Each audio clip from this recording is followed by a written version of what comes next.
சுத்தமான பாலோட அட்ரஸ் என்னன்னா கண்ட்ரி டிலைட். அத நான் சொல்லணும். சரி சொல்லி இது ஆப்ல தான் ஆர்டர் பண்ணணும்.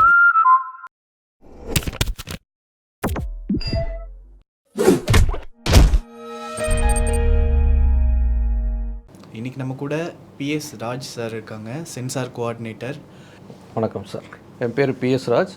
நான் ஒரு 15 வருஷமாக ஃபிலிம் சென்சார் கோஆர்டினேட்டராக பண்ணிகிட்ருக்கேன். ஒரு மோர் தென் 200 மூவிஸ் பண்ணியிருக்கேன் நான். அதில் கொஞ்சம் நோட்டட் ஃபிலிம் சொல்லணும்னா மதுபான கடை, உரியடி, கண்ணும் கண்ணும் கொள்ளையடித்தால், விக்ரம், அமரன், சைக்கோ, ஓனாய மாட்டுக்குட்டியும், இந்த வருஷம் ரிலீஸ் ஆன குடும்பஸ்தன், இப்படி நிறைய படங்கள் பண்ணியிருக்கேன் நான். ஸோ அதுலேருந்து தான் என்னுடைய கேரியர் அப்படியே ஸ்டார்ட் ஆகி போயிட்டுருக்கு. ஃபிலிம்ஸ்க்கு சென்சார் போர்டுன்றது சர்டிஃபிகேட் விஷயம் எப்போ சார் ஸ்டார்ட் ஆச்சு? அதாவது நம்ம இந்தியாவில் 1913 தான் ராஜா ஹரிச்சந்திராங்க அவர் ஒரு முழுநீள படம், அதுவும் சைலண்ட் மூவி, தாதா சாஹேப் பால்கே தான் அதை எடுத்தார். ஸோ அதுக்கப்புறம் தான் ஃபிலிம் சென்சார் பண்ணணும் அப்படின்ற ஒரு ஐடியாவுக்கு வந்தாங்க. ஏன்னா அப்போ வந்து பிரிட்டிஷாருங்க ரூல் இருந்தது. நிறைய ஸ்டேஜ் ட்ராமாக்கள்லாம் பண்ணிகிட்டு இருந்தாங்க. அதில் வந்து சுதந்திரத்துக்கு எதிரான கருத்துக்கள் வந்துடும் அப்படின்றதுக்காக அவங்க மானிட்டர் பண்ணணும்னு ஆரம்பித்தாங்க. 1918 அவங்க வந்து ஒரு சென்சார் போர்டு மாதிரி ஒன்று ஆரம்பித்தாங்க. அது இண்டிபெண்ட் தான், அது ஒரு தனியார் நிறுவனம் மாதிரி தான். அதுக்கு யாருன்னா அந்தந்த ஸ்டேட்டில் என்ன சீஃப் போலீஸ் ஆஃபீஸர் இருக்காரோ அவரு பார்த்து தான் சர்டிஃபிகேட் கொடுத்தார். ஏன்னா அவர் மெயினாக பார்க்குறது சுதந்திரத்துக்கு எதிரான கருத்துக்கள் படத்தில் வந்துடக்கூடாது அப்படின்றதுக்காக தான் பண்ணி ஆரம்பித்தாங்க. அப்படி தான் ஆரம்பிச்சது. இது சுதந்திரம் அடைஞ்ச பிறகு 1952 சென்ட்ரல் போர்ட் ஆஃப் சினிமாட்டோகிராஃபி ஆக்ட்னு ஒரு இது உருவாக்குனாங்க. அதில் எப்படிலாம் சென்சார் பண்ணணும் போகணும் அப்படிங்கிற ஒரு கைட்லைன்ஸு உருவாக்குனாங்க. அது ஸோ அதையே கொஞ்சம் மாற்றி 1983 சிபிஎஃப்சி, அதாவது central board of film certification அப்படின்னு ஒரு இது கொண்டு வந்தாங்க. இது எப்படி இயங்குதுன்னா ministry of information and broadcasting, so அவங்களுடைய கண்ட்ரோலில் தான் அந்த சென்சார் போர்டு இயங்குது. சென்சார் போர்டு அதனுடைய பர்பஸ் என்னென்னா, ஒரு படம் வந்து சர்டிஃபிகேட் இல்லாமல் பப்ளிக் பார்க்கக்கூடாது தேட்டரில். ஸோ அவங்க சர்டிஃபிகேட் பண்ண பிறகு தான் தேட்டரில் பார்க்கணும். ஸோ அவங்களுடைய மெயின் எதுக்காக சர்டிஃபிகேட் கொடுக்குறாங்கன்னா, அதில் எதுவும் தவறான கருத்துக்களோ, டிஃபர்மேஷனோ, ஆன்டி சோசியல் எலிமெண்ட்ஸ் இதுமாரி எதுவும் வரக்கூடாது அப்படின்றத நம்ம கைட் பண்ணுவாங்க. ஒருவேளை நம்ம தப்பாக எடுத்துட்டோம் அப்படின்னா அதை ஏன் எடுத்தீங்கன்னு கேட்க மாட்டாங்க. அதை இப்படிலாம் வந்து முறைப்படுத்துங்க அப்படின்னு சொல்லுவாங்க. ஸோ அதுக்காக தான் இந்த இது உருவானது. ஒரு படம் எடுக்கிறாங்கன்னா அதுக்கு முன்னாடி கண்டிப்பாக ப்ரொடியூசருக்கும் டேரக்டர்ஸ்க்கும் ஒரு கான்வர்சேஷன் கண்டிப்பாக இருக்கும் சார். அந்த டைமில் ப்ரொடியூசர்ஸ் சில விஷயங்கள் கேட்கலாம், எனக்கு இந்த படங்களில் இந்த மாதிரியான சில விஷயங்கள் வேணும் அப்படின்னு சொல்லி. இப்படி காமனாக பண்ணுற மிஸ்டேக்ஸ் என்ன சார்? ப்ரொடியூசர்ஸ் சப்மிஷனுக்கு முன்னாடி, சென்சார் சர்டிஃபிகேட் சப்மிஷனுக்கு முன்னாடி காமனாக பண்ணுற ப்ரொடியூசர்ஸ் செய்கிற மிஸ்டேக்ஸ்லாம் என்ன சார்? அதாவது ரெகுலராக இருக்கிற கம்பெனிஸ் வந்து அவங்களுக்கு தெரியும். ஏன்னா ரெகுலராக இருக்கிற ப்ரொடக்ஷன் எக்ஸிக்யூட்டிவ்ஸ் இருப்பாங்க. சில கம்பெனிங்கெலாம் கோ டைரக்டர் ரொம்ப எக்ஸ்பீரியன்ஸ் ஆள வச்சுருப்பாங்க. புது டைரக்டர்னாலும் அவங்கள கன்சல்ட் பண்ணி பண்ணுவாங்க. புதுசாக வர்றவங்க என்னென்னா அவங்களா எல்லா கருத்துக்களும் வந்து எதை வேணாலும் எடுக்கலாம் அப்படின்னு எடுத்துருவாங்க. அதை இப்போ நம்ம அது சொல்லவும் கூடாது, ஏன்னா நம்மளே எல்லாம் சொன்னோம்னாலும் அது அவங்க தவறாக போயிடும். அதனால் சென்சார் போர்டில் மெம்பர்ஸ் அவங்க ஒரு கமிட்டின்னு சொல்லுவாங்க. அவங்க பார்த்துட்டு தான் இந்தந்த கருத்துக்கள் நீங்கள் வைக்கக்கூடாது அப்படிம்பாங்க. இப்போ உதாரணத்துக்கு நம்ம வந்து ஒரு ஹீரோயினுக்கு மொபைல் நம்பர் கொடுக்குற மாதிரி ஒரு சீன் இருக்கும். டைரக்டர் ரேண்டமாக ஒரு 10 நம்பர் கொடுத்துருவார். ஆனால் அது யாராவது ஒருத்தருடைய நம்பராக இருக்கும். அதை பார்க்கும்போது இஷ்யூ வரும். அது எப்படி சொல்லணும்னா, இப்போ அமரன் படத்தில் சாய் பல்லவி வந்து ஒரு பேப்பரில் ஒரு மொபைல் நம்பர் எழுதி சிவகார்த்திகேயனுக்கு கொடுக்குற மாதிரி தூக்கி போடுவாங்க. ஸோ ஆடியன்ஸை பார்த்துட்டு என்ன பண்ணிட்டாங்க, இது சாய் பல்லவி நம்பர் தான் அப்படின்னு சொல்லிட்டு எல்லாருமே அந்த நம்பருக்கு கால் பண்ண ஆரம்பிச்சிட்டாங்க. அது ஆக்சுவலாக ஒரு இன்ஜினியரிங் ஸ்டூடெண்ட். அது ஸோ டே நைட்டு அவருக்கு ரிப்பீட்டடாக கால்ஸ் வந்துக்கிட்டே இருக்குது. அவரால் தூங்க முடியல, எதுவும் பண்ண முடியல. ஸோ மன உளைச்சலுக்கு ஆளாகி கோர்ட்டில் கேஸ் போட ஆரம்பிச்சிட்டார். ஸோ அதுக்கப்புறம் 1 கோடி வேணும் அப்படின்னு டிமாண்ட் பண்ணுறதுக்காக பண்ணாங்க. அதுக்கப்புறம் தான் அது சென்சார் போர்டில் நாங்கள் ரூல் 33ன்னு ஒரு ஃபார்மேட் இருக்குது. அதில் அந்த நம்பரை வந்து பிளர் பண்ணி அதை எல்லாமே ஓடிடிக்கு, இன்ஸ்டியூஷனுக்கு, மற்ற சேட்டலைட்டு இதுக்கு எல்லாத்துக்குமே நம்ம கொடுத்தோம். ஸோ இது ஒரு உதாரணத்துக்கு சொல்கிறேன். அதுமாரி நம்ம ஒரு 10 நம்பர் கொடுக்கக்கூடாது, 9 நம்பர் தான் கொடுக்கணும். அதேமாரி சில பேட் வேர்ட்ஸ்னால் ஒரு கம்யூனிட்டியோ ஒரு கேஸ்ட்டையோ இழிவுபடுத்துகிற மாதிரி வைக்கக்கூடாது. இதுமாரி பொதுவான விதிகள் இருக்குது. அவங்க சென்சார் போர்டைய மோட்டிவ் என்னென்னா, டைரக்டருக்கும் ப்ரொடியூசருக்கும் ஒரு சொசைட்டி, ஒரு சமூகத்தில் பொறுப்பு இருக்குது. இப்படி தான் எடுக்கணும், இப்படி தான் எடுக்கக்கூடாதுன்னு. அதையும் மீறி ஏதாவது நம்ம எடுத்துட்டோம்னா இதை முறைப்படுத்தி இதை கொண்டு வந்து அதை முறைப்படுத்தி அதுக்கு ஒரு சர்டிஃபிகேட் இஷ்யூ பண்ணணும் அப்படிங்கிறது தான் அவங்களுடைய வேலை. ஆனால் சென்சார் போர்டு என்ன சொல்கிறாங்களோ அதை நம்ம வந்து கேட்கணும். அப்போ தான் சர்டிஃபிகேட் கொடுப்பாங்க. ஒருவேளை அவங்க சொல்கிறத கேட்கலன்னா என்ன பண்ணுறதுன்னா, அடுத்த ஆப்ஷன் ரிவைசிங் கமிட்டின்னு இருக்குது. ஸோ அதில் வந்து நம்ம அப்ளை பண்ணலாம். இதில் வந்து 5 பேர் பார்ப்பாங்க, அதில் 10 பேர் பார்ப்பாங்க. அந்த ரிவைசிங் கமிட்டிலையும் நமக்கு சாட்டிஸ்ஃபைட்னா சர்டிஃபிகேட் வாங்கிக்கலாம். அதுலேயும் சாட்டிஸ்ஃபைடு இல்லை, நிறைய சீன்ஸ் போகுது, நம்மளுடைய ஸ்டோரியை வந்து நிறைய பிரேக்கேஜ் வருது அப்படின்னா கோர்ட்டுக்கு போகலாம். ஸோ கோர்ட் என்ன சொல்லுதோ அதை வந்து ஒபே பண்ணுவாங்க. ஸோ சென்சாருடைய மோட்டிவேஷன் என்னென்னா மக்களுக்கு பாதிப்பு இல்லாமல் ஒரு கருத்தை சொல்லணும் அப்படிங்கிறது தான் அவங்களுடைய இது, வேறு எதுவும் கிடையாது. ரூல் 33 அப்படின்னு ஒரு விஷயம் சொன்னது சார், அது எப்படிலாம் ஒர்க் ஆகுது சார்? இப்போ ரூல் 33னா ஒரு படம் வந்து சர்டிஃபிகேட் ஆகிடுச்சு, சர்டிஃபிகேட் ஆன பிறகு படம் பார்க்கும்போது ஆடியன்ஸ் பாயிண்ட் ஆஃப் வியூவில் கூட ரொம்ப லேக்காக இருக்குன்னு சொல்லுவாங்க, ரொம்ப லென்த்தாக இருக்குது குறைக்கணும் அப்படின்னா நம்மளாம் குறைக்க முடியாது. ஸோ அது வந்து கியூபு மூலம் தான் பண்ணணும். கியூபு எப்படி அதை வந்து ட்ரிம் பண்ணுறதுக்கு அலோவ் பண்ணுவாங்கன்னா, மீண்டும் சென்சார் போர்டில் ஒரு என்டார்ஸ்மெண்ட், அதாவது ரூல் 33 அப்படின்னு ஒரு ஆக்ட் வச்சுருக்காங்க, அதில் போய்ட்டு என்டார்ஸ்மெண்ட்னு சொல்லுவாங்க. அதில் என்னென்னா ஒரு 5 நிமிஷம் ட்ரிம் பண்ணியிருக்கோம், ஸோ ஆல்ரெடி எவ்வளோ டூரேஷன் இருந்தது, இப்போ அந்த 5 நிமிஷம் போன பிறகு எவ்வளோ டூரேஷன் இருக்குது, என்னதெல்லாம் நம்ம வந்து கேரி அவுட் பண்ணியிருக்கோம் அப்படின்னு ஒரு என்டார்ஸ்மெண்ட் சர்டிஃபிகேட் வாங்கிட்டு வந்து திரும்ப நம்ம கியூபு கொடுக்கணும். ஸோ அதை பேஸ் பண்ணி தான் எல்லா தேட்டருக்கும் அதை ட்ரிம் பண்ணி போடலாம் அப்படின்னு சொல்லுவாங்க. ஒருவேளை ஏதாவது ஒரு சாங் சேர்க்கணும் அப்படின்னாலும் சேர்க்கலாம். அதேமாரி ஒரு படம் வந்து ரிலீஸுக்கு முன்னாடி ஒரு டைட்டிலை மாற்றலாம், ஆனால் ஒரு படம் ரிலீஸ் ஆன பிறகு டைட்டில் மட்டும் மாற்ற முடியாது, மற்ற சீன் அடிஷன் டெலிஷன் பண்ணலாம். இதுதான் ரூல் 33. ஸோ அதுக்கு அவங்க பர்மிஷன் கொடுக்குறாங்க நமக்கு. ஒரு ப்ரொடியூசர் ஒரு படத்தை சென்சாருக்கு சப்மிட் பண்ணுறதுக்கு என்னென்ன டாக்குமெண்ட்ஸ் சப்மிட் பண்ணணும் சார்? சென்சார் எங்கே ஸ்டார்ட் ஆகுதுன்னா, டப்பிங் முடிஞ்சு எடிட்டர் ஆர்டர் எல்லாம் பண்ணி ஒரு ஆர்டர் பண்ண உடனே அந்த நேரத்தில் நம்ம கோஆர்டினேட்டர் இருக்குன்னா நம்மளை கூப்பிட்டு சென்சார் ஸ்கிரிப்ட் ஒர்க் ஆரம்பிக்கலான்னு சொல்லுவாங்க. ஸோ அதில் வந்து மியூசிக் அது மாதிரிலாம் எதுவுமே இருக்காது, நிறைய சிஜி ஒர்க்கு அதெல்லாம் எதுவுமே ஃபுல்ஃபில் பண்ணியிருக்க மாட்டாங்க. அப்போ வந்து நம்ம ஸ்கிரிப்ட் ஒர்க்கு ஸ்டார்ட் பண்ணிவிடும். சென்சார் ஒர்க்கு ஸ்கிரிப்ட் நமக்கு அவங்க பிடிஎஃபாக நமக்கு சப்மிட் பண்ணோம். ஸ்னாப்சிஸு, சாங்கு, அது யார் lyric writer name, artist technician, இந்த இது எல்லாமே ஒரு பக்கம் ரெடி பண்ணுவோம். அதுக்கப்புறம் படம் எல்லாமே கம்ப்ளீட் பண்ணி டிஐலேருந்து பக்காவாக ரெடி பண்ணி கியூபுக்கு கொண்டு வரும். கியூபுக்கு கொண்டு வந்து அவங்க மாஸ்டரிங் பண்ணிவிட்டு அவங்க சென்சார் போர்டுக்கு தமிழ் ஸ்டேட் படமா டப்புடு படமா இதில் எல்லா ஆஸ்பெக்ட் வரும், எல்லா பேராமீட்டர்ஸ் மீன்ஸ் படம் வந்து விஷுவலு, ஆடியோ, சிஜி ஒர்க்கு எல்லாமே பக்காவாக இருக்குது அப்படின்னு ஒரு டெக்ளரேஷன் லெட்டர் கொடுக்கணும். டெக்ளரேஷனாக அந்த டூரேஷன் லெட்டர்லேயே வந்துடும். ஸோ இந்த லெட்டர் நம்ம வந்து வைக்கணும். அதுக்கப்புறம் பப்ளிசிட்டி கிளியரன்ஸ் இருக்குது, இதெல்லாம் நம்ம சேர்த்து வைக்கணும். சம்டைம்ஸ் நம்ம அதாவது அனிமல் யூஸ் பண்ணியிருப்போம். அனிமல் யூஸ் பண்ணியிருந்தால் AWBI, அதாவது animal welfare board of India அப்படின்னு ஹரியானாவில் இருக்குது, அவங்கள்ட்ட பர்மிஷன் வாங்கி அந்த NOC நம்ம வைக்கணும். அப்புறம் அஃபிடாவிட்னு ஒரு டெக்ளரேஷன் ஒன்று கொடுக்கணும். அதாவது சென்சார் போர்டு என்னன்னா, இப்போ நான் வந்து ஒரு படத்தை நாங்கள் வந்து உங்களுக்கு சப்மிட் பண்ணுறோம், இது வந்து தமிழ் ஸ்டேட் படம், யார் நடிச்சிருக்காங்க, இப்போ சென்சார் போர்டு என்ன சொல்லுதோ, யூவா யூஏவா இல்லை என்ன சர்டிஃபிகேட் சொல்கிறாங்களோ அதை நாங்கள் வந்து அக்செப்ட் பண்ணிக்கிறோம். அதுக்கப்புறம் ஆஃப்டர் சென்சாருக்கு அப்புறம் அடிஷன் டெலிஷன் நாங்கள் எதுவும் சென்சாரோட நாலேஜ் இல்லாமல் பண்ண மாட்டோம் இப்படின்னு ஒரு டெக்ளரேஷன் நிறைய கொடுக்கணும், அதான் அஃபிடாவிட்னு சொல்லுவாங்க. அப்புறம் டைட்டில் காப்பி, பப்ளிசிட்டி ரிலையன்ஸு, இதுமாரி தேவையான எல்லா டாக்குமெண்ட்ஸும் வச்சு நம்ம ஆன்லைனில் தான் அப்ளை பண்ணணும், டைரெக்டாக போகணும்னு அவசியம் இல்லை. ஒரு 2 hours 20 minutes ஒரு படம் இருக்குது அப்படின்னா அதுக்கு மினிமம் எக்ஸாக்டாக சொல்லணும்னா 28,000 சம்திங் கட்டணும். இந்த டாக்குமெண்ட்ஸ் எல்லாம் அவங்க ஆன்லைன்லேயே ஸ்க்ரூட்டனைஸ் பண்ணுவாங்க. ஸ்க்ரூட்டனைஸ் பண்ணிவிட்டு ஏதாவது டாக்குமெண்ட்ஸ் சரியில்லை, ஏதாவது கரெக்ஷன் பண்ணால் அந்த ப்ரொடியூசருக்கு கால் பண்ணுவாங்க, சென்சார் போர்டில் கால் பண்ணுவாங்க. கால் பண்ணிட்டு இந்த டாக்குமெண்ட்டில் இந்த மிஸ்டேக்ஸ் இருக்குது, அதை நீங்கள் சரி பண்ணி திருப்பி அப்லோட் பண்ணுங்கள் அப்படின்னு சொல்லி அவங்க இன்கம்ப்ளீட் போடுவாங்க. ஸோ அவங்க இன்கம்ப்ளீட் போட்டால் தான் நம்ம அதை ஓப்பன் பண்ணவே முடியும். இல்லைனா வேறு ஏன்னா மிஸ்யூஸ் ஆகக்கூடாதுன்ட்டு அவங்க வந்து வேறு எந்த நேரத்தில் ஓப்பன் பண்ண முடியாது.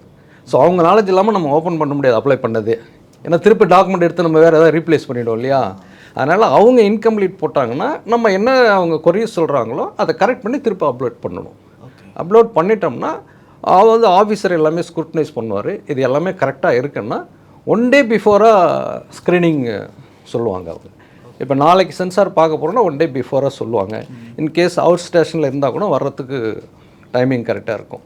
ஸோ அப்படி சொல்லும்போது இப்போ கியூப்லேருந்து கண்டென்ட் நம்ம வந்து மாஸ்டரிங் பண்ணி ஒரு ஹார்ட் டிஸ்கில் எல்லாமே நம்ம கையில் ப்ரொடியூசர் கையில் கொடுத்துருவாங்க. எந்த தேட்டர் அவங்க சொல்கிறாங்களோ அங்கே ஹார்ட் டிஸ்க் கொடுத்து படத்தை ப்ளே பண்ணி பார்த்துட்டு அந்த ஆஃபீஸர் ஹார்ட் டிஸ்க்கை வாங்கிட்டு போயிடுவாங்க. எல்லாமே இது வந்து ஒரு கேடிஎம் சொல்கிற மாதிரி கேடிஎம் அனுப்பிச்சா தான் அந்த பிக்சர் ஓப்பன் ஆகும். ஸோ அது படம் பார்த்து முடிச்சோன்னா ஆட்டோமேட்டிக்காக லாக் ஆகிடாது. ஸோ திருப்பும் அந்த ஆஃபீஸர் சில பேர் கேட்பாங்க, சார் சென்சார் போர்டில் வாங்கிட்டு போகிறாங்க அந்த படத்தை பார்ப்பாங்களா ஹார்ட் டிஸ்கில், சான்ஸே கிடையாது. திருப்ப அந்த படத்தை சென்சார் போர்டே பார்க்கணுன்னா கியூபுக்கு மெயில் பண்ணணும், இதுமாரி கேடிஎம் அனுப்புங்க, இந்த படத்தை நாங்கள் என்ன ரீசனுக்காக பார்க்குறோம். அதுவும் மெயில் அனுப்பும்போது சென்சார் பார்க்க போகிறாங்களா வேறு யார் பார்க்க போகிறாங்க, சென்சார் கொடுத்தது வேறு யாரும் பார்க்கக்கூடாது, அவங்க தான் பார்க்கணும். ஸோ வேறு ஏதாவது ஒரு கோர்ட் இஷ்யூ ஏதாவது படத்தில் வருது அப்படின்னா திருப்ப வந்து கியூபுக்கு ஒரு லெட்டர் கொடுத்து கேடிஎம் அனுப்பிச்சு அப்போ தான் பார்க்க முடியும், இல்லைன்னா அது வந்து லாக், அதை வந்து சீல் போட்டு வச்சுருவாங்க அது. ஸோ அதனால் நிறைய பேர் கேட்பாங்க ஹார்ட் டிஸ்க் கொடுக்குறத பயமானு, அதெல்லாம் சான்ஸே கிடையாது. ஏன்னா அந்தமாரி மிஸ்யூஸுக்கு வாய்ப்பே இல்லை, அவங்க எடுத்துகிட்டு போயிடுவாங்க. அப்புறம் அவங்க என்ன கரெக்ஷன் சொல்கிறாங்களோ அந்த கரெக்ஷன்லாம் நம்ம கேரியேட் பண்ணணும். உதாரணத்துக்கு இப்போ ஒரு பேட் வேர்ட்ஸ் இருக்குது, இப்போ இங்கிலீஷ் படத்தில் வர மாதிரி நிறைய பேர் ஃபக்கு, ஆஸ்கோல் இந்த மாதிரி இதெல்லாம் யூஸ் பண்ணுறாங்க. ஸோ இதெல்லாம் வந்து நம்ம இங்கிலீஷ் படத்தில் இருக்கலாம், தமிழில் இருக்கக்கூடாதுன்னு சொல்லுவாங்க. அதுமாரி இருந்துன்னா அதை மியூட் பண்ணி அந்த போர்ஷன் வரைக்கும் நம்ம அவங்களுக்கு காட்டணும். திருப்பி அவங்க சென்சார் போர்டிலே பார்ப்பாங்க. இதெல்லாம் பார்த்துட்டு ஓகே இருந்தால் தான் சர்டிஃபிகேட். சரி, சர்டிஃபிகேட் வாங்கியாச்சு, திருப்பி நம்ம இதை வச்சா அவங்களை எப்படி தெரியும் அப்படின்னு பண்ண முடியாது. அந்த சர்டிஃபிகேட் பின்னாடியே மென்ஷன் பண்ணிவிடுவாங்க, த வேர்ட் மியூட்டட் ஃபக், ஆஸ்கோல். அப்போ அதுமாதிரி தமிழில் சில வார்த்தைகள் இருக்குது, அதுதான் நீங்கள் டைரக்டர் சில எது வைக்கிறான்னு கேட்டல, இப்போ சண்டாளி அப்படின்னா அதில் என்ன தப்பு அப்படின்னு நினைப்பாங்க. அது ஒரு கேஸ்ட்டு சொல்கிறதால அதை வைக்கக்கூடாது அப்படின்றாங்க. அதுமாரி இந்த முண்டை, அப்புறம் தேவடியான்றது, இந்த மாதிரி வார்த்தைகள்லாம் வந்து அவங்க வைக்கக்கூடாதுன்னு சொல்லுவாங்க. சரி, ஒரு புது டேரக்டர் இதெல்லாம் வச்சுட்டாரு, ஏதாவது சீரியஸாக கேட்போம், அதெல்லாம் கேட்க மாட்டாங்க. ஸோ இதெல்லாம் வைக்காதீங்க அப்படின்னு தான் சொல்லுவாங்க. ஏன்னா அவங்களுடைய இப்போ மோட்டிவ் வந்து இதை ஏன் எடுத்தீங்க, இது என்ன பெரிய தப்பு இல்லை அப்படிங்கிறத கிடையாது. இதெல்லாம் வேண்டாம், இது வந்து பப்ளிக் ஃபேமிலியோடு பார்க்குற விஷயம், இது அதெல்லாம் இருக்கக்கூடாதுன்னு அதை முறைப்படுத்தணும் அப்படிங்கிறது அவங்களுடைய மோட்டிவாக இருக்கும். சென்சாருடைய இது அது வந்து ஒரு படம் பார்க்குறதுக்கு கண்டிப்பாக 2 லேடிஸ் 2 ஜென்ட்ஸ் இருப்பாங்க, ஒரு ஆஃபீஸர். ஸோ இந்த 5 பேர் இல்லாமல் பார்க்க மாட்டாங்க. 2 லேடிஸுங்கிறது அவங்க மேண்டேட்டரியாக வச்சுருக்காங்க. ஏன்னா லேடிஸை பற்றி ஏதாவது தவறான கருத்துக்கள் இருக்கா என்னங்கிறத அவங்க பார்த்து சொல்லுவாங்க. அதுக்கப்புறம் தான் இப்போ சென்சார் சர்டிஃபிகேட் இங்கே கியூபு கொடுத்தாச்சுன்னா அது பின்னாடி என்னென்னலாம் கரெக்ஷன் இருக்குன்னு மென்ஷன் பண்ணி தான் அவங்க கொடுத்துருப்பாங்க. ஸோ இப்போ ரிலீஸுக்கு முன்னாடி நம்ம கியூபில் அந்த வேர்டெல்லாம் கரெக்டாக இருக்கான்னு செக் பண்ணுவாங்க. செக் பண்ணிவிட்டு தான் அதுக்கப்புறம் ரிலீஸ் பண்ணுவாங்க. ஒருவேளை தெரியாமல் அந்த வேர்டெல்லாம் திருப்பி வந்துட்டால் கூட நம்ம கியூபில் சொல்லுவாங்க, இந்த வேர்டு வந்து மீட் கொடுத்துருக்காங்க, அதை மீட் பண்ணிவிடுங்க அப்படின்னு சொல்லுவாங்க. அதை ஃபாலோ பண்ணி ப்ரொடியூசர் மீட் பண்ணி கொடுப்பாங்க. இப்போ நிறைய ப்ராசஸ் சொன்னீங்கல்ல சார், இது எல்லாமே சின்ன படங்களுக்கும் ஒர்க் ஆகும், பெரிய படங்களுக்கும் ஒர்க் ஆகுமா சார், இல்லை ரெண்டுத்தையும் வேறு மாதிரி அணுகுவாங்களா? இல்லை, சென்சாரை பொறுத்தளவு சின்ன படம் பெரிய படங்க அதிலே கிடையாது.